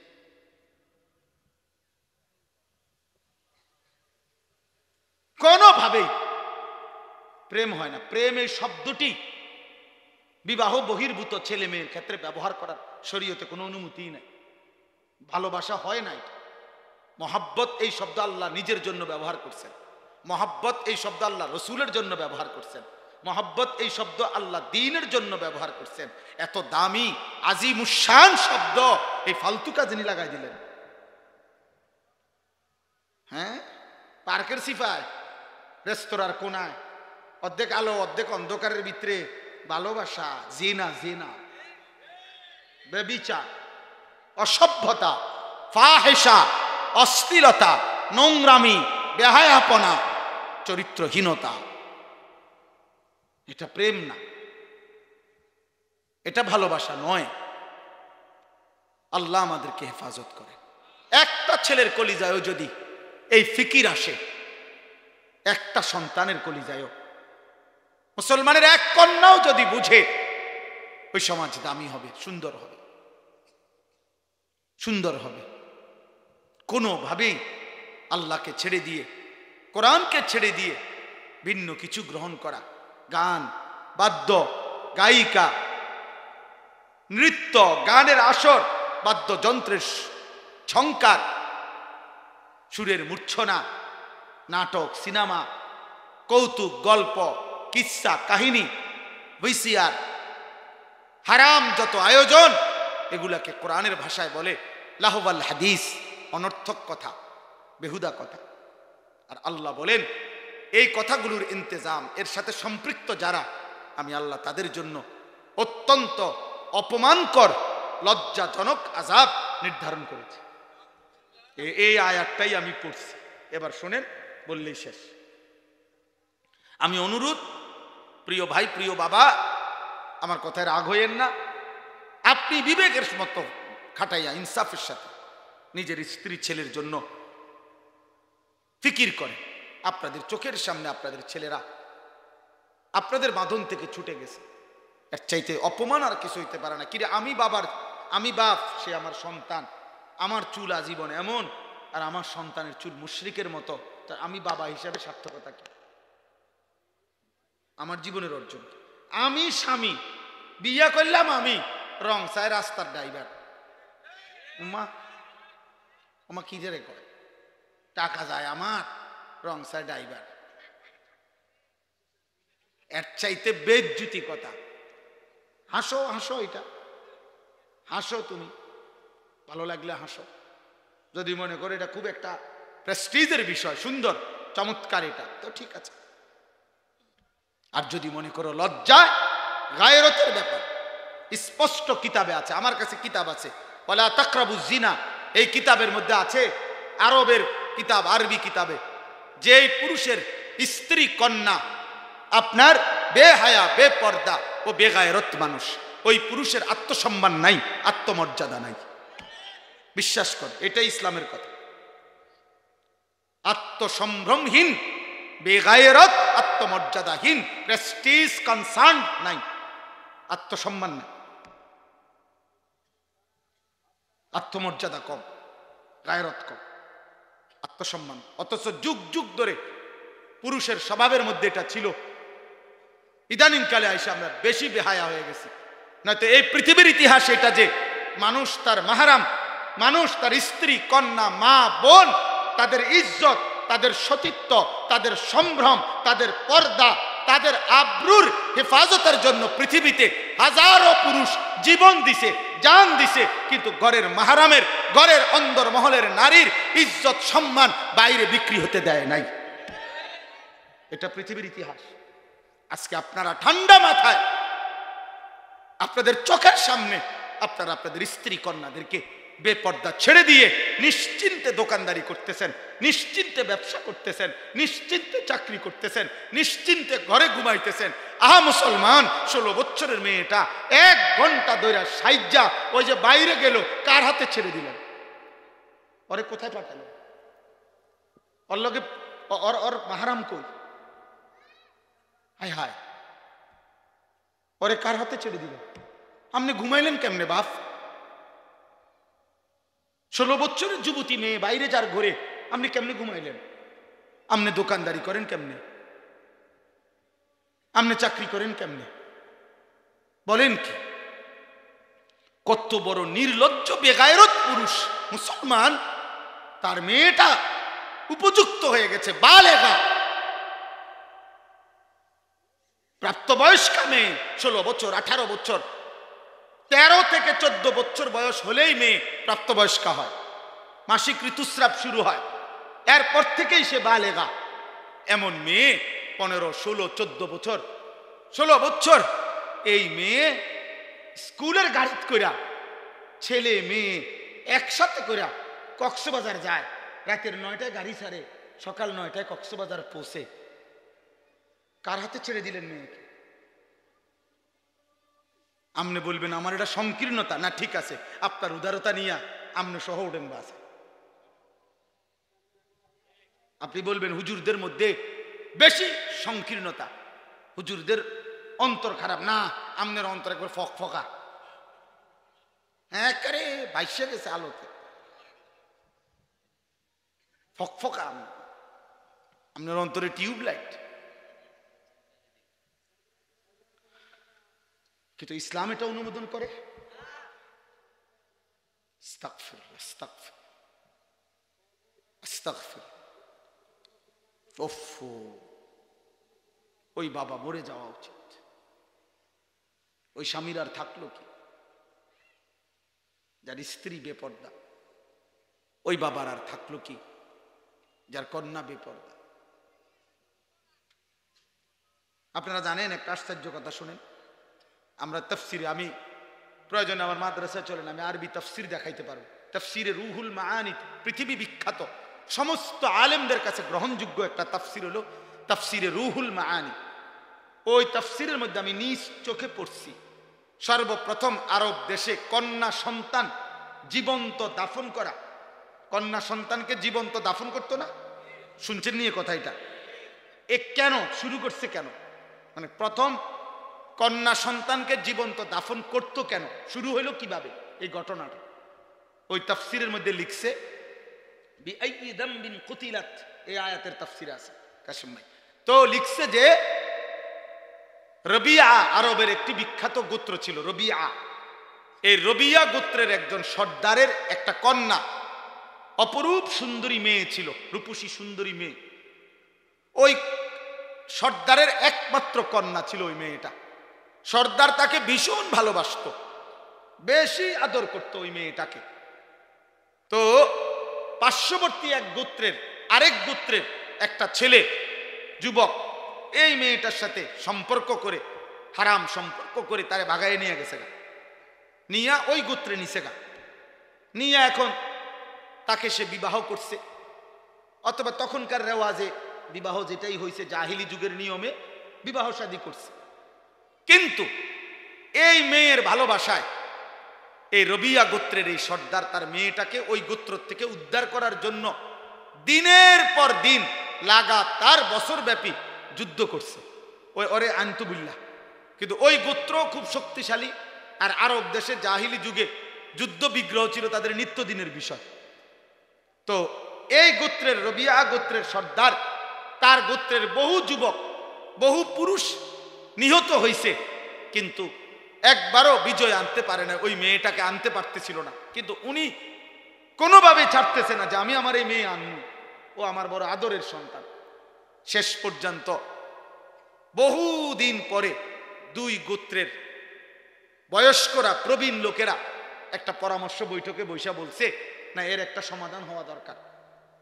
তখন রক্তারক্তি বন্ধ করে এই বয়স্ক প্রবীণ লোকেরা এরকম মেল মিটিং দরবারে মধ্যে বলছে যে ঠিক আছে, মেয়েটাকে ডাইকা আনো, মেয়েটাকে জিজ্ঞেস করো, মেয়েটা যদি যার কাছে থাকতে চায়, বাপের কাছে যদি ফিরতে চায় বাপের কাছে দেওয়া হবে, ছেলেটার কাছে যদি থাকতে চায় ছেলেটার কাছে দেওয়া হবে। এই কথা, এটা সিদ্ধান্ত তো সর্দারও মানছে। আচ্ছা ঠিক আছে, তাহলে আমি মানি। ওই মনে করছে আমার কলজার টুকরা মেয়ে, আমার সারা আদরের মেয়ে, ও তো আমার কাছে আসবে। কিন্তু ঘটনা চক্রে দুর্ভাগ্য হইল, ওই ছেলেটা মেয়েটাকে যখন আইসা দরবারে ওই মিটিং মেলের জিজ্ঞাসা করছে যে তুমি এখন কার কাছে যেতে চাও, এই মেয়েটাই স্পষ্ট বলছে আমি ছেলেটার কাছে থাকতে চাই, আমি আমার বাবার কাছে যাব না। এই বাবা রবিয়া গোত্রের সর্দার লজ্জিত আর অপমানিত হয়ে মাথাটা নুয়াইয়া উনি বাড়িতে চলে আসছে। কারণ আর তো কিছু করার নাই, কারণ উনি তো মানছিল এই কথাটা, উনি তো মানছে এটা। আর মেয়েও তো পরিষ্কার মুখের সামনে বলল আমি আমার বাবার কাছে যাব না, আমি ছেলেটার কাছে থাকব। এই তখন এই লোক, এই সর্বপ্রথম আরবে এই রবিয়া গোত্রের ধরে ধরে বসে ওনারে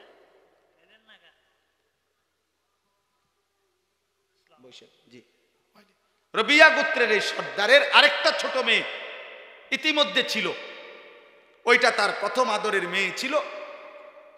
তো এই লোক বিফল হইয়া, লজ্জিত অপমানিত হইয়া বাড়িতে আইসাই সে তার সর্বকনিষ্ঠ নবজাতক সন্তান, তাফসিরে আছে যে মাত্র নতুন বাচ্চা হইছে, এই সর্বপ্রথম এই গোত্র সর্দার বলছে আমার বংশে যেন আর কোনোদিন কোনো কন্যা জীবিত না থাকে, এ প্রথম নিজের নবজাতক সন্তানরে মেয়েরে জীবন্ত দাফন করে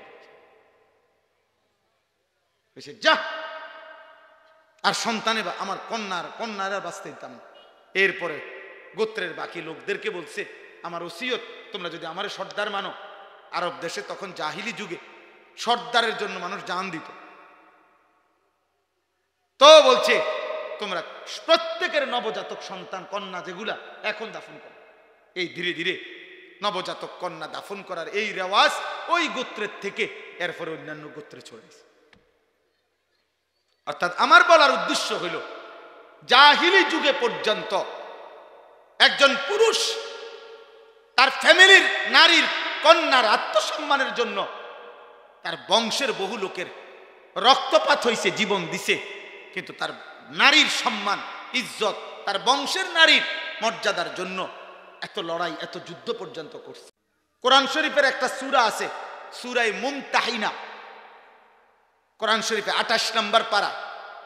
এই সূরার মধ্যে একটা আয়াত আছে, আল্লাহ তাআলা নবীজিকে বলছে, হে নবী, কোন বিধর্মী নারী, মুশরিক নারী, মূর্তি পূজক নারী যদি আপনার হাতে কালেমা পড়ার জন্য আসে, তো আপনি তাকে নির্দিষ্ট কয়েকটি কথার উপরে বায়াত করাবেন, মানে শপথ করাবেন পর্দার আড়াল থেকে। যেই বিষয়গুলোর উপরে শপথ করাবেন, এই যে দেখেন, শুনাই,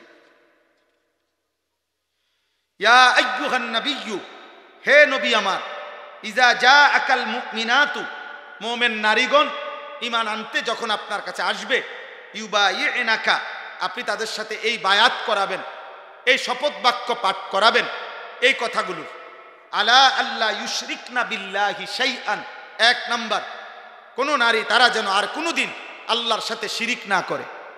2, ওয়ালা ইয়াসরিকনা, তারা যেন চুরি না করে।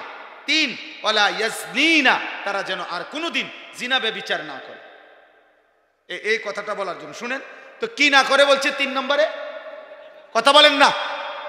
তো তাফসীরের মধ্যে আছে, আপনারা একটা ঘটনা সবাই জানেন, উহুদের যুদ্ধে নবী সাল্লাল্লাহু আলাইহি সাল্লামের একজন চাচা আমিরে হামজা, ওনাকে যে শহীদ করছে ওয়াহশী, পাথর মাইরা, নবীজির চাচা। তো শহীদ করার পরে মক্কার কুরাইশ একজন সর্দারনি, একজন নারী ওনার চাচার নবীজির চাচার বুকের উপরে বৈশা ওনার চাচার বুকটা ফাইরা ফেলছিল, ফাইরা বুক ছিঁড়ে ওনার চাচার কলিজা এগুলারে কাইটা টুকরা টুকরা করে চাবাইয়া কামড়াইছিল। আর চাচার নাক কান আঙ্গুল সব কাইটা কাইটা টুকরা টুকরা করে এগুলারে গলার মালা বানাইছিল, ছিদ্র কইরা মালা বানাইয়া গলা ঝুলাইয়া এই নারী আপনার নৃত্য করেছিল উহুদের মাঠে। এই রাসূলুল্লাহ সাল্লাল্লাহু আলাইহি ওয়াসাল্লামের চাচার লাশের সামনে গান গাইছিল আর নাচছিল আর কি, মহিলাদেরকে নিয়ে নৃত্য করেছিল। এই নারীটার নাম হইল হিন্দ। এ যারে বলে হিন্দা, আমাদের স্বাভাবিক ভাষা বাংলা ভাষায় মানুষে কয় হিন্দা, মূলত আকারটা নাই আর কি। আরবি শব্দটা হইল হিন্দ। হিন্দ বিদ্যে উতবা, মক্কার কুরাইশ উতবার মেয়ে, আবু সুফিয়ানের স্ত্রী ছিল। তো এই হিন্দাই বলেন বুঝার জন্য আর কি। এই মহিলাটা যে এত জঘন্য ছিল যে নবীর চাচার কলজাটা ফাইরা ফেলছে, সমস্ত শরীর টুকরা টুকরা বুটি বুটি বানায় ফেলছে। কিন্তু এই মহিলাটাও মক্কা বিজয়ের পরে রাসূলুল্লাহ সাল্লাল্লাহু আলাইহি সাল্লামের কাছে কালেমা পড়ে মুসলমান হয়েছে। এই মহিলা তো যেদিন মুসলমান হয় এই অন্যান্য মহিলার সাথে পর্দার আড়ালে এই মহিলাও আপনার যখন মুসলমান হইতে আসছে তখন এই কথা এগুলার বায়াত নবীজি এ বেড়িরও কইছে। বুঝেন নাই কথা? ওই যে আল্লাহ না বলছে মহিলাদের থেকে আপনি এই কথাগুলোর কি নিবেন? বায়াত নিবেন। এর মধ্যে এই 3 নম্বরে এই 3 নাম্বার যখন এই কথাটা নবীজি বলছে ওয়ালা ইয়াজনিনা, বলো ওই পাশ থেকে যে জেনা করব না, এই মহিলা এই মাত্র আজকে মুসলমান হইতেছে। হিন্দ এতদিন জাহিলি যুগের নারী ছিল, মুশরিক নারী ছিল। এই বাপ শুনেন, খোদার কসম তাফসিরে আছে কাফের নারী ছিল। ও সাথে সাথে বলছে মুহাম্মদ থামো। কি বললা? এটা কি করবে না? বলছে জিনা করবে না। তখন এই মহিলা আওয়াজ দিয়ে বলে উঠছে মুহাম্মদ কোন স্বাধীনা কোন ভদ্র নারী জিনা করতে পারে? অর্থাৎ এটা কি বললাম? আমি তো জাহিলি যুগে যখন মুশরিক ছিলাম, আমার এই মুশরিক জামানাত আমি কোনোদিন জিনা করি না। কসম খোদা, তুমি এটা কি বললা? এ কথা আবার শপথ করতে হবে কেন? কোন নারী স্বাধীনা সম্ভ্রান্ত নারী জিনা করতে পারে, পরপুরুষের সাথে হারাম সম্পর্ক করতে পারে? এটা কি আশ্চর্য কথা! তাহলে এক মুশরিক নারীর ভিতরে যদি জাহিলি যুগে এই আখলাক থাকে, আমাদের কি আখলাক হওয়া উচিত বলেন? দয়া করে রাগ হইয়েন না, বুঝতে শিখেন, বুঝতে শিখেন। এই ছোট্ট ছোট্ট আমাদের বালিকাদের 2-4টা মাদ্রাসা আছে। এই বালিকা মাদ্রাসাগুলো এখনো শেষ একটু বাতি জ্বালাইয়া দেখাইতেছে যে ইমানদার নারীর চাল চলন, লিবাস, পোশাক, বোরখা, পর্দা কেমন হয়, এগুলো হেফাজত করা দরকার, এর সাথে সম্পৃক্ত থাকা দরকার। এখানে কমপক্ষে পর্দা, পুশিদা, কোরআন, আখেরাত ন্যূনতম ওই মেয়ের কলিজার মধ্যে দেওয়া উচিত। কোনোভাবেই নিজে এবং নিজের পরিবারের সদস্যদেরকে অশ্লীল, ফাহেসা, বেহুদা, অনর্থক কাজে কথায় সাথে না জুড়াইয়া আল্লাহর কোরআন, রাসূলের সুন্নাহর সাথে মিলানো উচিত। ইদানিংকালে আপনারা বুঝতেছেন না, অনেকেই আপনারা ইচ্ছা করে ভদ্রতার মুখোশ ধরে ফ্যাশনের নামে অথবা অতি শিক্ষিত বা উচ্চ শিক্ষিতের ভান করে আপনারা আপনাদের ঘরের মাহরাম, আপনাদের পবিত্রা, আপনাদের ইমানদার নারীদেরকে আপনারা বেপর্দা, বেহায়াপনায় ছেড়ে দিয়ে নিজেরা আত্মতৃপ্তি অথবা মানসিক তৃপ্তি ভোগ করছেন। এটা ঠিক হচ্ছে না, এটা ঠিক হচ্ছে না বাপ। আপনিও মরে যাবেন, আপনার বিবিও মরে যাবে, আপনিও মরে যাবেন, মেয়েটারও মৃত্যু হবে। ওরে আখেরাতটা নষ্ট করেন না, ওরে আল্লাহ ভুলাই দিয়েন না, ওরে কবর ভুলাই দিয়েন না, ওরে মালিক ভুলাই দিয়েন না, ওরে তার ইজ্জতের কদর ভুলাই দিয়েন না। কোন নারীর ইজ্জত, সম্ভ্রম, পর্দা, সতীত্ব, হায়া, এটা নারীর শ্রেষ্ঠ সম্পদ। এই জন্য কোরআনুল কারীমের মধ্যে ইসলামের যত পাপের শাস্তি, একমাত্র পাপ জিনা, ব্যভিচার, এই শাস্তির বিধান বলতে গিয়ে নারীর কথা আগে উল্লেখ করছে। অর্থাৎ বুঝাইছে, আমরা তাফসিরে পড়ছি, তাফসিরে হেদায়েতুল কোরআন, ভারতীয় উপমহাদেশের শ্রেষ্ঠ শেখুল হাদিস, মুহাদ্দিস, এই শেষ জামানার শ্রেষ্ঠ মুহাদ্দিস যাকে বলা হইতো, যুগ শ্রেষ্ঠ আলেমে দিন, সারা পৃথিবী খ্যাত আলেমে দিন ছিলেন দারুল উলুম দেওবন্দ মাদ্রাসার শেখুল হাদিস, সদরুল মুদাররিসিন হযরত মাওলানা সাঈদ আহমদ পালনপুরি রাহমাতুল্লাহ আলাইহির কিতাব তাফসির, তাফসিরে হেদায়েতুল কোরআন। ওই তাফসিরে হেদায়েতুল কোরআনে আছে, একজন নারীর সত্তার ভিতরে, রক্তের ভিতরে, নারীর অস্তিত্বের ভিতরে, নারীর সৃষ্টির মধ্যে আল্লাহ তাআলা হায়া, লজ্জার অনুভূতি পুরুষের চাইতো অনেক গুণ বেশি আল্লাহ সৃষ্টিগতভাবে বাড়ায় দিছে। এটা তার অস্তিত্বের মধ্যে, এটা তার রক্তের মধ্যে, সৃষ্টির মধ্যে, তার হায়া, তার লজ্জা, তার সতীত্বের হেফাজতের কদর, নিজেকে ঢেকে রাখা, আবরণে রাখা, নিজেকে শালীন পোশাকে রাখা, আবৃত করে রাখা, গোপন করে রাখার প্রবণতা, মানসিকতাটা আল্লাহ তাআলা নারীর মধ্যে বেশি দিছেন, নারীর মধ্যে বেশি দিছেন, সৃষ্টিগতভাবে বাড়ায় দিছেন। আপনি চিকিৎসা বিজ্ঞানে পড়া দেখেন কোন বইতে, আমার কাছে আছে বই, নারীর শরীর আর পুরুষের শরীরের গঠনের ভিতরে অনেক উপাদান ব্যবধান আছে, ব্যবধান আছে, কোনটা পুরুষের বেশি, কোনটা নারীর বেশি। এক্ষেত্রে হায়া সৃষ্টিগতভাবে নারীর বেশি, আল্লাহ প্রদত্ত।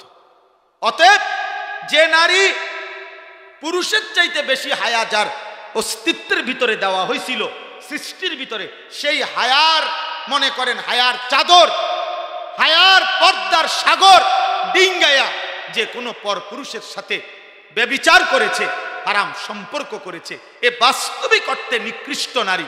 এই জন্য আল্লাহ বলছে আয-যানিয়াতু ওয়াজ-যানি, ব্যভিচারের শাস্তি যখন দিবা, তো আল্লাহ বলছে ব্যভিচারিণী নারী এবং ব্যভিচারী পুরুষ উভয়কে আগে বলছে নারী, এরপরে বলছে পুরুষ, উভয়কে প্রকাশ্য দিবালোকে জনসম্মুখে ইসলামী রাষ্ট্রের খেলাফতের অনুমতিতে আল্লাহর বিধানে চামড়ার চাবুক দিয়ে অবিবাহিত পুরুষ এবং মেয়ে, মানে অবিবাহিত ছেলে এবং মেয়েকে 100 করে লোকসম্মুখে বেত্রাঘাত করবে। আর যদি বিবাহিত পুরুষ এবং নারী হয়, মুতাওয়াতির অকাট্য হাদিস দ্বারা, কোরআনের আয়াত মনসুখের মাধ্যমে আল্লাহ নবী বলছেন তাকে প্রকাশ্য দিবালোকে পাথর মেরে মেরে হত্যা করবে, রজম। আমনে যদি বলেন এটা খুব জঘন্য, না আমনের জঘন্য লই আমনে থাকে, আপনার যদি বলেন এটা মারাত্মক ভীতিকর, আমনে টামনে নিয়ে থাকেন। আল্লাহ তাআলা বলছে ওয়ালা ইয়াখুজকুম বিহিমা রাফাতুন ফি দীনিল্লাহ, ব্যভিচারের শাস্তি দিতে গিয়ে কারো দিলে যেন এক বিন্দু দয়া, মায়া, অনুকম্পা না আসে, সাবধান। আল্লাহ বলছে বেশি আলগা ফিরিত দেখাইও না, আলগা মায়া দেখাইও না, আলগা মায়া দেখাইও না। আমি আল্লাহ আরহামুর রাহিমিন, আমি রহমান, আমি রহিম। তোমার কলজার মধ্যে যেই মায়া, এটা আমি দিছি। তোমার মার কলজার যে মায়া আমি দিছি, তোমার বাপের কলজার মধ্যে যেই মায়া আমি দিছি। এই গোটা সৃষ্টির মধ্যে যত, প্রতিটা সৃষ্টিতে যত মায়া, এটা আমি আল্লাহ দিছি। ভালোবাসা আমি দিছি, মায়া দয়া আমি দিছি, আমার থেকে দেওয়া। তুমি আমার থেকে বেশি দয়া বোঝো না। অতএব আমার ভাই, আমার বন্ধু, আমি মহিলা মাদ্রাসার মাহফিল, বালিকা মাদ্রাসা, এই জন্য এগুলো বলছি, এতগুলো কথা শক্ত বললাম এই কারণে। আপনার মেয়েকে ফিরান, আপনার মেয়ের আখলাকের আপনি পড়ান, কোনো অসুবিধা নাই। এই বাপ, পড়ানো নিষেধ না, পদার্থ জীববিজ্ঞান হারাম না, রসায়ন বিজ্ঞান হারাম নয়, ভূগোল ইতিহাস হারাম না, বাংলা অঙ্ক ইংরেজি জেনারেল হারাম না, চিকিৎসা বিজ্ঞান হারাম নয়, হারাম না, কসম খোদার হারাম না। আপনার জ্ঞান, আপনার সন্তানের জ্ঞান আটলান্টিক মহাসাগর পরিমাণ হোক, হিমালয় পর্বতের উচ্চতায় পৌঁছে যাক আপনার সন্তানের জ্ঞান, আমরা দোয়া করি। কিন্তু আল্লাহ ভুলাই দিলেন কেন? আখিরাত ভুলাই দিলেন কেন? নামাজ ভুলাই দিলেন কেন? কোরআন ভুলাই দিলেন কেন?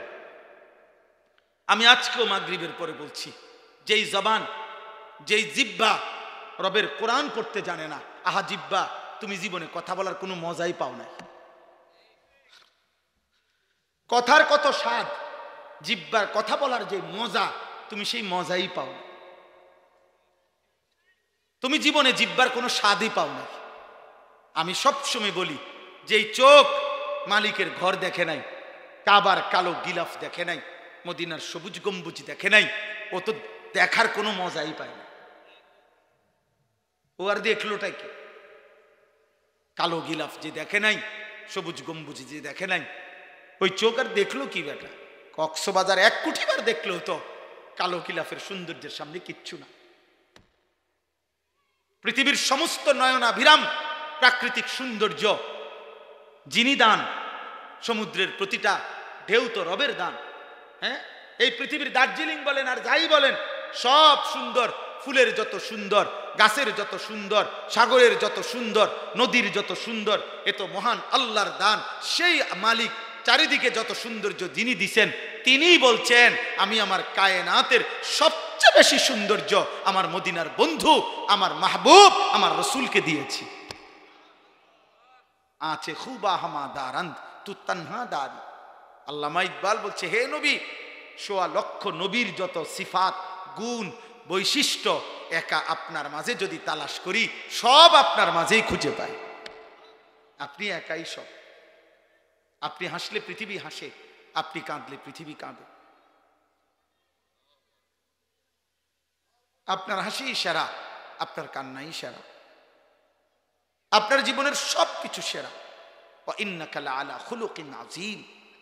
আমরা তাফসীরে পড়ছি, এই পৃথিবীর যত উত্তম গুণ আছে, চরিত্রের যত উত্তম গুণ, ধৈর্য, সাহসিকতা, বীরত্ব, আল্লাহ ভীরু, পরোপকার, মানবতা, যা বলেন, মানুষের চারিত্রিক সৌন্দর্য গুণ বলতে মানুষ যা কল্পনা করে, এরকম প্রত্যেকটি চারিত্রিক গুণকে যদি বলা হয়, হে হে গুণ, তোমার গুণটা সবচেয়ে সুন্দর, শ্রেষ্ঠ, পূর্ণাঙ্গ, সর্বোচ্চ কেমন হওয়া উচিত, এটার একটা আকৃতি, একটা মানুষের আকৃতি ধরে দেখাও যে ধৈর্যের সর্বোচ্চ কেমন হওয়া উচিত, সাহসিকতার সর্বোচ্চ কেমন হওয়া উচিত, একটা আকৃতি ধরে দেখাও তো। যদি এরকম প্রতিটি গুণকে বলা হয় তোমার শ্রেষ্ঠ সৌন্দর্যটা, শ্রেষ্ঠ রূপটা তুমি একটু আকৃতি ধরে দেখাও, তাফসীরে লিখছে, খোদার কসম, প্রতিবার প্রতিটি উত্তম চরিত্রের মধ্যে যার চেহারা ভেসে উঠবে তিনি মুহাম্মদ সাল্লাল্লাহু আলাইহি ওয়াসাল্লাম। ধৈর্যে যিনি সেরা তিনি মুহাম্মদ, বীরত্বে যিনি সেরা তিনি মুহাম্মদ, সাহসিকতায় যিনি সেরা তিনি মুহাম্মদ, মানবতায় যিনি সেরা তিনি মুহাম্মদ, পরোপকারে যিনি সেরা তিনি মুহাম্মদ, রাতের অন্ধকারে যার চরিত্র পবিত্র তিনি মুহাম্মদ, দিনের আলোয় যার চরিত্র পবিত্র তিনি মুহাম্মদ, লেনদেনে যিনি পবিত্র তিনি মুহাম্মদ, সব গুণে সর্বশ্রেষ্ঠ তিনি মুহাম্মদ সাল্লাল্লাহু আলাইহি ওয়াসাল্লাম। কারে ছেড়ে দিলা বা? কোন বেঈমানের চুল রাখলা? এই মুসলমানের বাচ্চা, কোন বেঈমানের চুল? একটা ছেলে বেটা হলে এখন দাঁড়া বেটা, এখন বড়।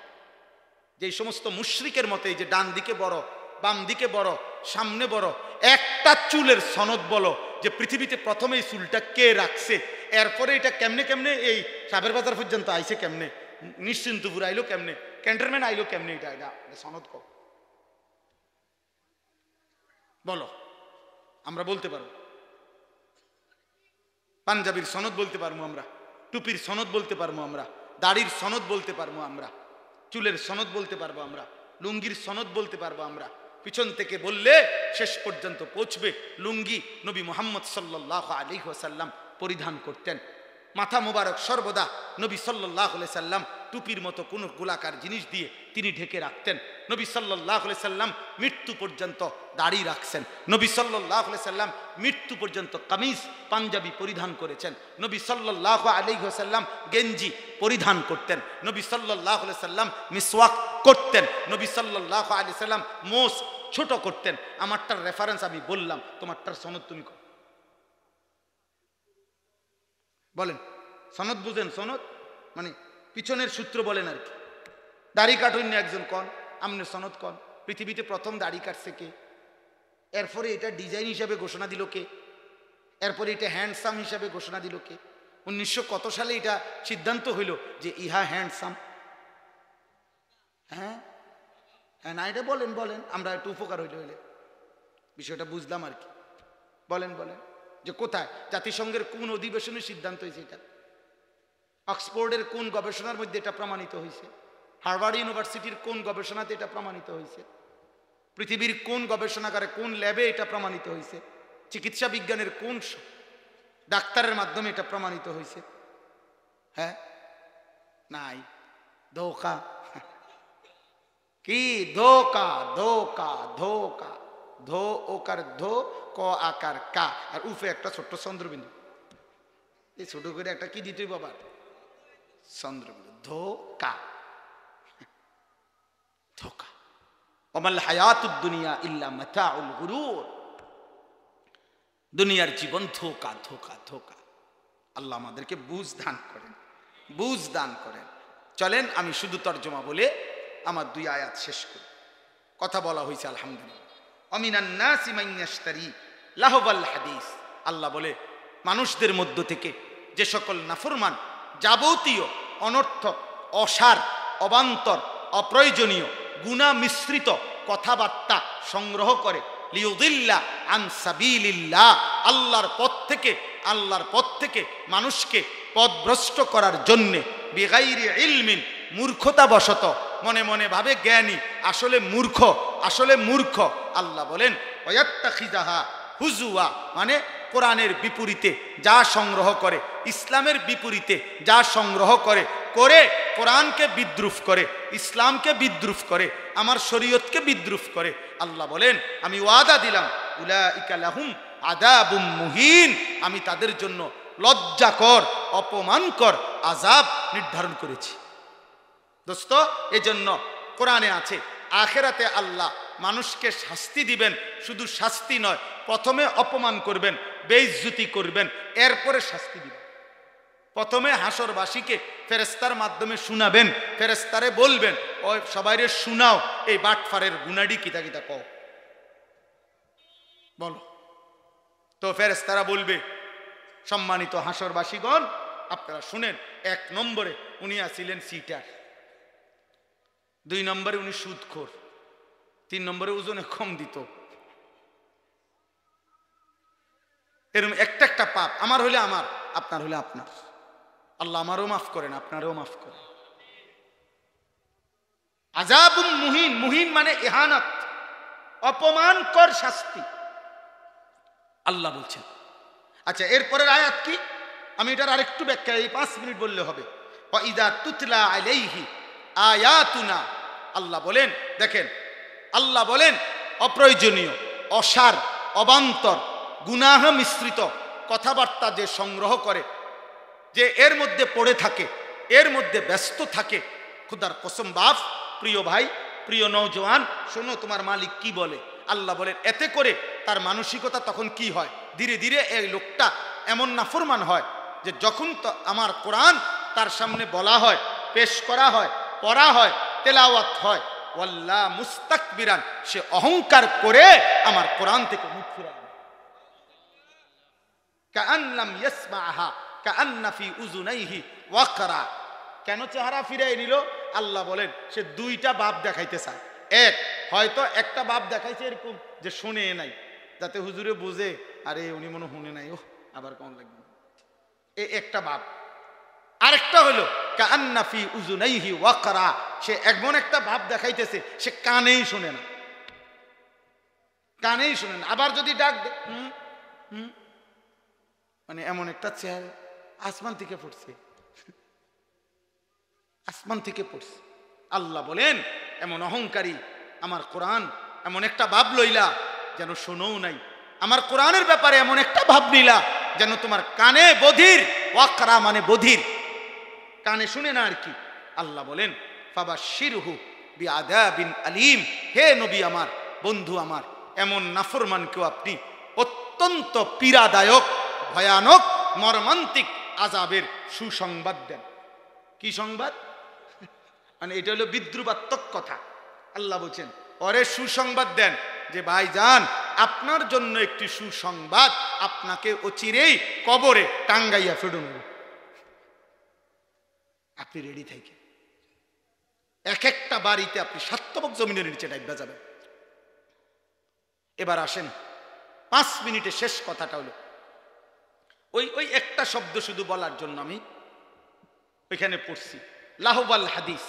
এখানে একটা শব্দ আছে, আল্লাহ বলছেন আমার পথ থেকে সরাবার জন্য যারা লাহবাল হাদিস, অসার, অবান্তর, অপ্রয়োজনীয়, গুনাহ মিশ্রিত কথা সংগ্রহ করে, বুঝেন নাই কথাটা, তাদের জীবনে আনে, তো তাদের জন্য আল্লাহ বলছে আযাব। এই অসার, অবান্তর, অপ্রয়োজনীয়, গুনাহ মিশ্রিত কথার প্রথম কোনটা? সমস্ত তাফসীরের মধ্যে আছে, এই আরবি এই কিতাবের মধ্যে স্পষ্ট আছে। হযরত আব্দুল্লাহ ইবনে মাসউদ, নবীর বিখ্যাত সাহাবী, বলছেন ওয়াল্লাহিল্লাযী লা ইলাহা ইল্লা হু, তিনি বলছে ওই আল্লাহর কসম যার তিনি ছাড়া আর কোনো ইলাহ নাই, আমি সেই রবের কসম করে বলছি, হুয়াল গিনা, লাহবাল হাদিস ওয়াল গিনা, সমস্ত গান বাদ্য, সমস্ত গান বাদ্য, গায়িকা, গানের আসর, নৃত্যের আসর, বাদ্যের যন্ত্রের ঝংকার, সুর, এই বাদ্যযন্ত্র সহ যত কথাবার্তার আয়োজন আল্লাহর কোরআনে এই লাহবাল হাদিস বলতে এটাই বোঝানো হয়েছে। হযরত আব্দুল্লাহ ইবনে মাসউদ সেটা কসম করে বলছে। অতএব প্রিয় বাপ, কোরআনুল কারীমে আল্লাহ বলছেন কোরআনের বিপরীতে গান, গায়িকা, নর্তকী, গানের আসর, বাদ্যযন্ত্রের ঝংকার যে তার জীবনে সংগ্রহ করে, যে তার জীবনে গ্রহণ করে, সে আল্লাহ বলেন আমি তাকে অপমানকর, লজ্জাজনক আযাব দেব, পরে আমি আযাব দেব।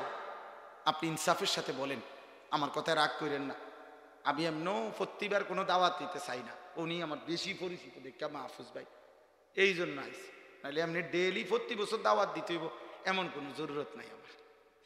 তো কাজেই আমি মানা করে দিলে, মুনাজাতের পরে মানা করে দিয়ে যে এরকম শক্ত হুজুর আর আনবেন না, ভালো হুজুর আনবেন ভালো।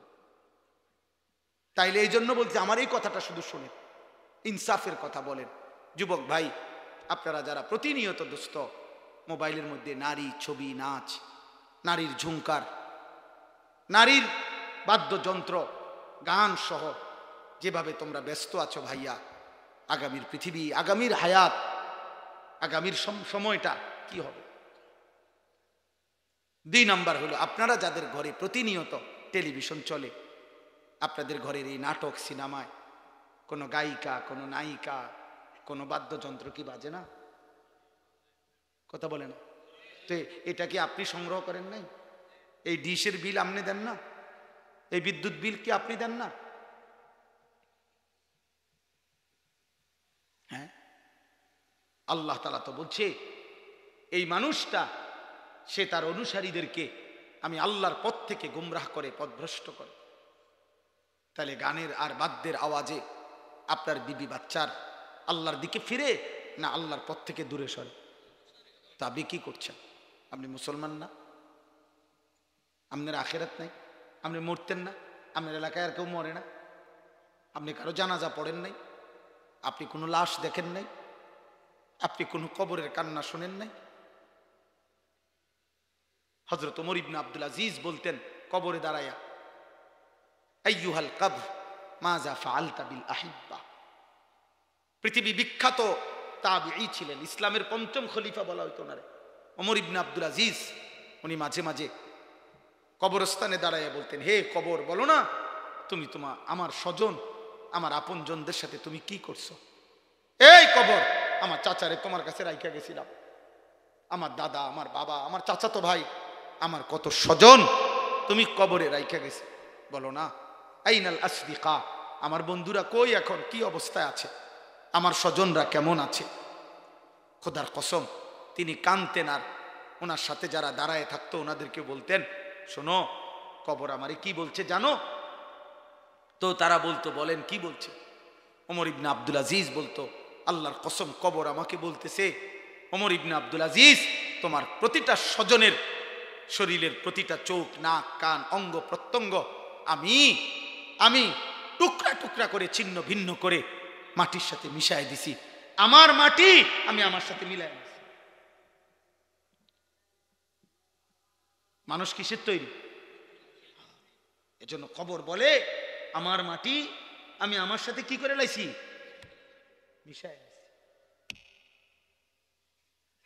মিশায় নিছি। অতএব দোস্ত আমার, আল্লাহ তাআলা বলছেন এখানে যে আমি তাকে কিন্তু কঠিন আযাব দেব। দুইবার বলছে, আমার কোরআন থেকে উল্টা করে দিলা। একবার বলছে আযাবুম মুহিন, লজ্জাজনক আযাব। আরেকবার বলছে বি আযাবিন আলিম, যন্ত্রণাদায়ক আযাব। এরপরে শুনেন, কোরআনুল কারীমের মধ্যে আছে আফা মিন হাযাল হাদিসে তা'জাবুন ওয়া তাদহাকুনা ওয়া লা তাবকুন ওয়া আনতুম সামিদুন। আল্লাহ বলে, এই নাফরমান, আমার বন্ধু মদিনার মুহাম্মদ সাল্লাল্লাহু আলাইহি সাল্লাম তিনি কোরআন পড়ে আর তোমরা গান আর বাদ্য নিয়ে হাসাহাসি করো। ঠিক আছে, আমি দেখব। এটা দ্বিতীয় আয়াত। 3, ইবলিস শয়তান। কোরআনুল কারীমের বনি ইসরাইল সূরাতে আছে, ইবলিস শয়তান যেদিন আল্লাহর দরবার থেকে বিতাড়িত হয়ে গেছে, আল্লাহ তাকে দুনিয়ায় পাঠিয়ে দিছে, তাড়ায় দিছে আদম আলাইহিস সালামকে সেজদা না করার অপরাধে। সেদিন কোরআনে আছে ইবলিস আল্লাহকে বলছিল, আপনি আমারে কিয়ামত পর্যন্ত হায়াত দেন, দিলে আদমের সমস্ত সন্তান আমি পথভ্রষ্ট করে দেব, আপনার কাছে আমি শুধু ইসরাফিলের ফু পর্যন্ত হায়াত চাই। আল্লাহ বলছে যা, দিলাম। এরপরে বলছে, হে ইবলিস, তুমি তোমার দল, বন্য, সামন্ত, অশ্ব, ঘোড়া, মানে যা আছে সব নিয়া, এবং তোমার সুর, তোমার কণ্ঠ, তোমার আওয়াজ দিয়া তুমি যত পারো আমার বান্দাকে তোমার অনুসারী করে নিও। ওয়াস্তাফজিজ মানিস্তাতা মিনহুম বিসাউতিকা, তোমার আওয়াজ দিয়ে, তোমার শব্দ দিয়ে তুমি যতজন পারো আমার বান্দাকে নিয়ে নিও তোমার দলে। শুধু আমার যে বান্দা তোমার দলে যাবে, ওরে শুধু একটা কথা শুধু বলবা, আমি তোমারে আর তোমার অনুসারীদেরকে দিয়ে জাহান্নাম পূর্ণ করব। শুধু এই কথাটা করব, শুধু এই কথাটা বইলা। এখানে স্পষ্ট আছে, ক্বালা মুজাহিদ সাউতুশ শাইতান হুয়াল গিনা। আল্লাহ যে বলছে, শয়তান তুই তোর সুর, তোর আওয়াজ দিয়ে আমার বান্দাদেরকে গোমরা করিস। তো এই শয়তানের আওয়াজ কি? গান। বলে না, গান, গান, গান, বাদ্য, বাদ্য। এটা কোরআনের দলিল, কোরআনের দলিল। এবার হাদিস শুনেন, রাসূলুল্লাহ সাল্লাল্লাহু আলাইহি সাল্লাম বলেন, এই হাদিসটাই আমি শুরুতে পড়ছি, লা ইয়াকুনু ফি উম্মতি, আমার উম্মত, ফি উম্মতি, আমার উম্মতের মধ্যে শেষ জামানায় 3টা বড় আযাব আসবে। 1, খাসফুন, মাটি সহ ওদেরকে ধসাইয়া দেওয়া হবে। 2, কাসফুন, পাথরের বৃষ্টি বর্ষণ হবে। 3, মাসখুন, চেহারা বিকৃত করে দেওয়া হবে। সাহাবারা জিজ্ঞেস করছে, কিলা ইয়া রাসূলুল্লাহ মাতা, হে নবী কখন সেটা হবে? আল্লাহর নবী বলছেন, তিরমিজি শরীফের হাদিস, এটা আরব দেশীয় কিতাব, আরব দেশীয়। আল্লাহর নবী সাল্লাল্লাহু আলাইহি ওয়াসাল্লাম বলেন, ইজা যাহারাতিল কায়নাত, যখন গায়িকা বেড়ে যাবে, ওয়াল মাআজিফ, বাদ্যযন্ত্র বেড়ে যাবে, ওয়াস্তাহাল্লাতিল খামরা, পানির মতো হালাল মনে করে মানুষ নেশা আর মদ খাইতে থাকে। এ মনে রাখবেন, একটা খতিয়ানের মধ্যে 3টা দাগ আছে। এক খতিয়ানের 3 দাগ। এই 3 দাগ হলো নারী, মানে জিনা, ব্যভিচার, মদ, জুয়া আর গান বাদ্য। যেখানে গান সেখানে নারী, সেখানে নেশা। এটা এক খতিয়ানে 3 দাগ, খতিয়ান একটা। হ্যাঁ, এই 3 জিনিস একসাথে। যেখানে নেশার আয়োজন সেখানে নারীর আয়োজন, সেখানে গান। যেখানে গানের আয়োজন সেখানে নারীও আছে, নেশাও আছে। যেখানে নারী আছে, জিনা ব্যভিচারের ব্যবস্থা, সেখানে নেশাও আছে, গানও আছে। বোঝেন না কথাটা? এটা কি এক খতিয়ান, এক খতিয়ান। অতএব স্পষ্টভাবে চেহারা বিকৃত হয়ে যাবে। মুসলমানের সন্তান ভাইয়া, ইনসাফ থাকলে কোনো ভদ্র, পুত, পবিত্র, ইমানদার কিশোর যুবক যে 5 ওয়াক্ত নামাজ পড়ে, তোমার এলাকার যদি এমন কেউ থাকে, তো তোমরা যারা নামাজ পড়ো না, নারী ছবি, মোবাইলের অশ্লীল দৃশ্য রাতভর দিনভর দেখো, আল্লাহর কসম বিবেক থাকলে দুজনের চেহারা একসাথে মিলাইয়া নিও, তো দেখবা তোমার চেহারার সুরত কি। অর্ধেক ডিসকালার হয়ে গেছে, বেডি চাইতে চাইতে, নর্তকী দেখতে দেখতে অর্ধেক চেহারা বসকাই গেছে, চাপা সুপা কড়িমড়ি ভিতরে ঢুকে গেছে অর্ধেক। জি জি জি, আমরা জানি চুল দিয়া চেহারা ঢাকা যায় না, চুল আরো লম্বা করলেও চেহারা ঢাকবে না। এই জন্য তো তোমার এই ইবলিসে আগেই বলে দিছে দুষ্ট শয়তানের অনুসারীরা যে তোমারে কাম দিলাম এমন করবা, চুল ফিরাই বসো।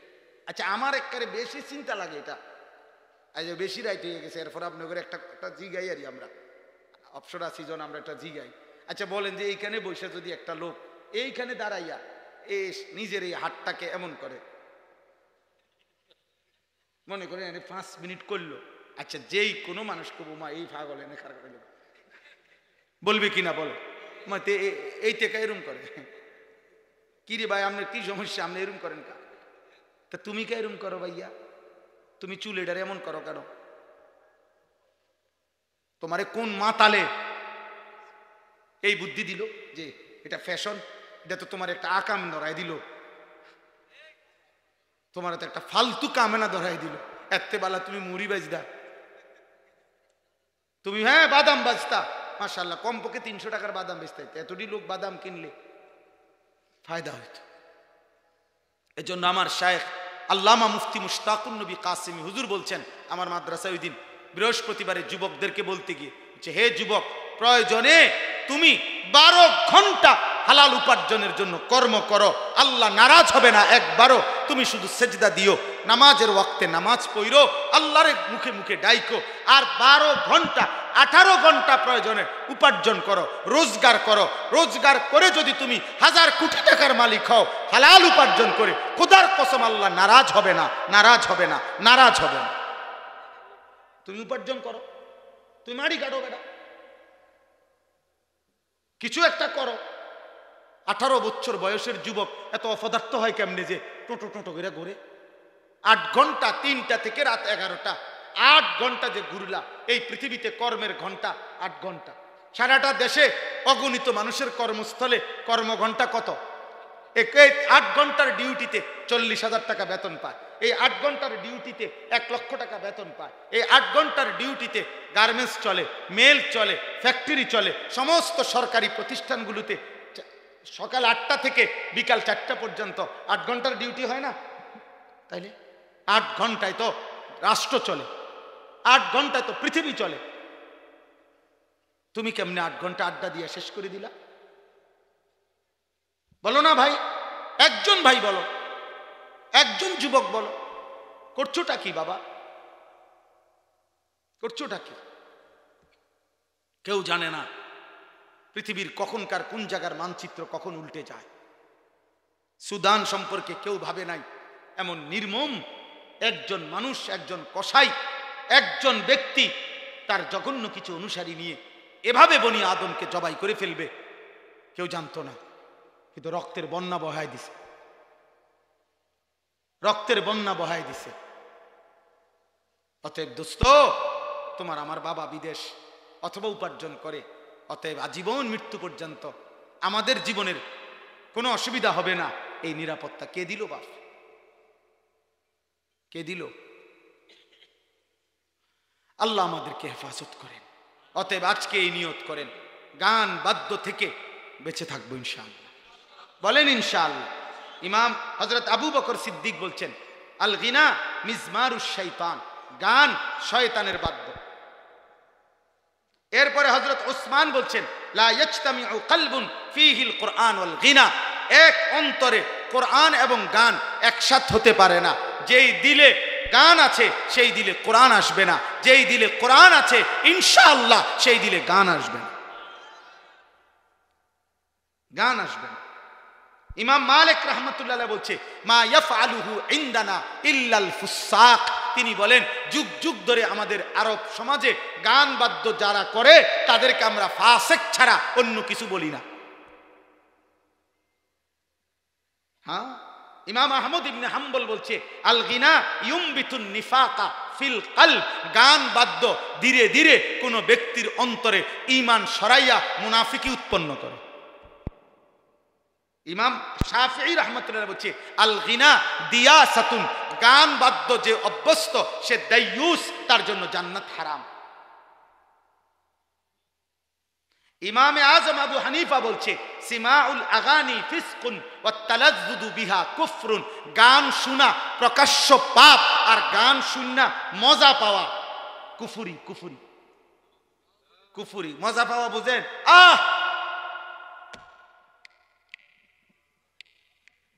এরকম বুঝেন না?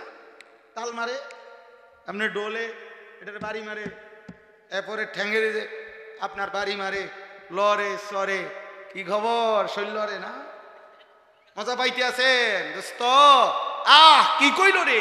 কি কইছে না ভাইয়া? ইমান নিছে, এই মাত্র আপনার ইমান ট্রান্সফার হইয়া চলে গেছে, আর চলে গেছে। আপনার অ্যাকাউন্টে আর টাকা নাই, খোঁজেন।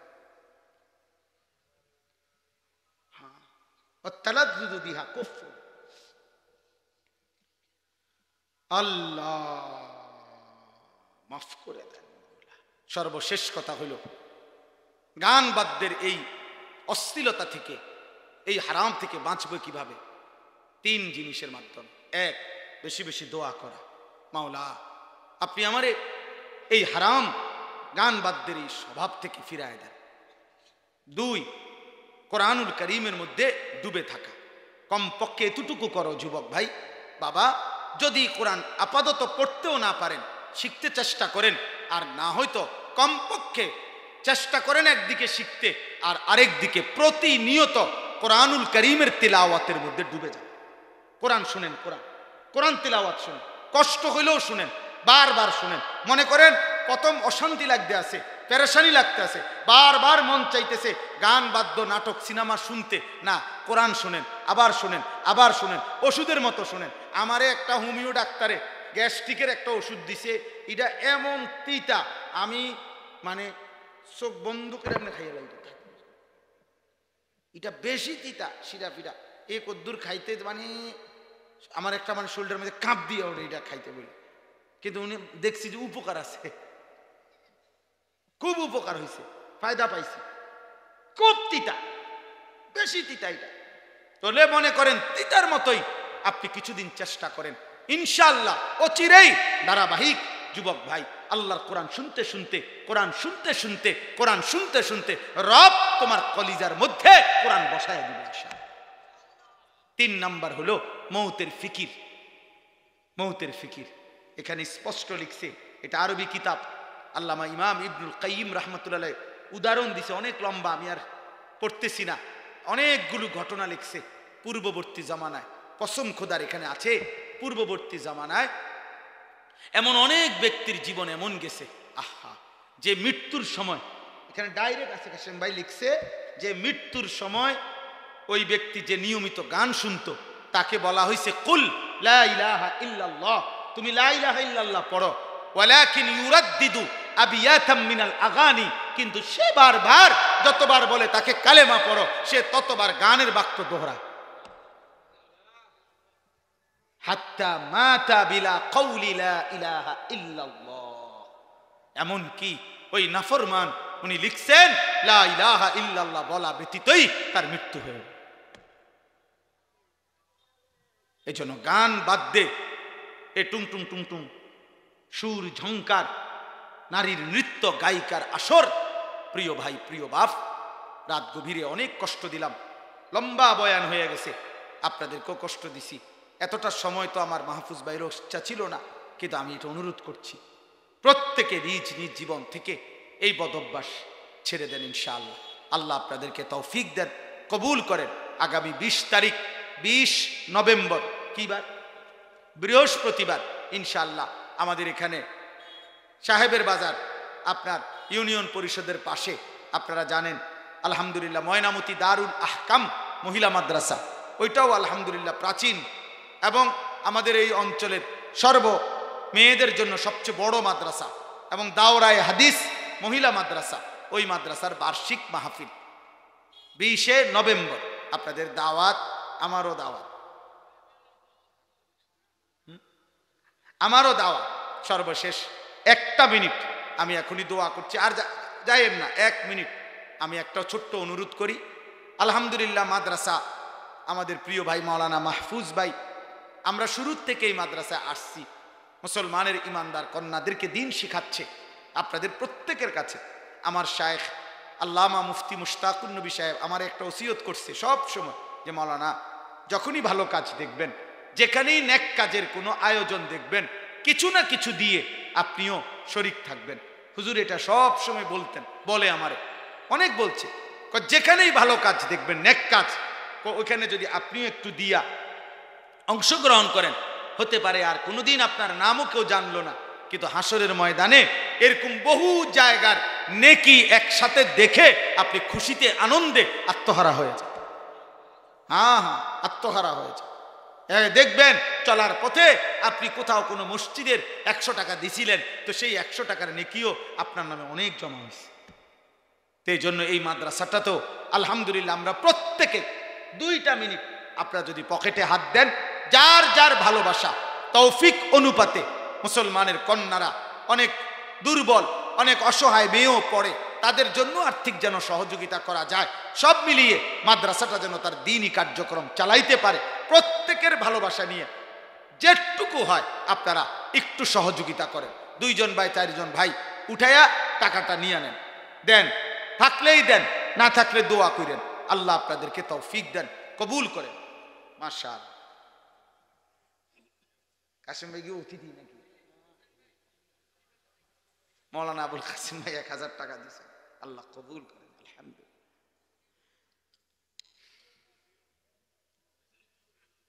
আমাদের মাদ্রাসা ওই আশরাফুল উলুম বিন্দারসর প্রত্যেক মাসের 2য় শনিবার মাসিক ইসলাহি মাহফিল হয়, আজকেও হইছে, আমি সেখান থেকে 2য় শনিবার মাসে মা বোনদের জন্য সকাল 10টা থেকে, মাশাআল্লাহ আল্লাহ কবুল করেন, সকাল 10টা থেকে 12:30 মহিলাদের জন্য বয়ান হয়, আসর থেকে এশা পুরুষদের জন্য বয়ান হয়। আপনাদের যাদের সুযোগ হয় প্রতি মাসের 2য় শনিবার আমাদের মাদ্রাসার মাসিক ইসলাহি মাহফিলে যাওয়ার চেষ্টা করব। যারা টাকা আনতে যাইতেছেন নিয়ে আসেন, আমরা বসছি, দয়া করে যারা টাকা আনতে যাইতেছেন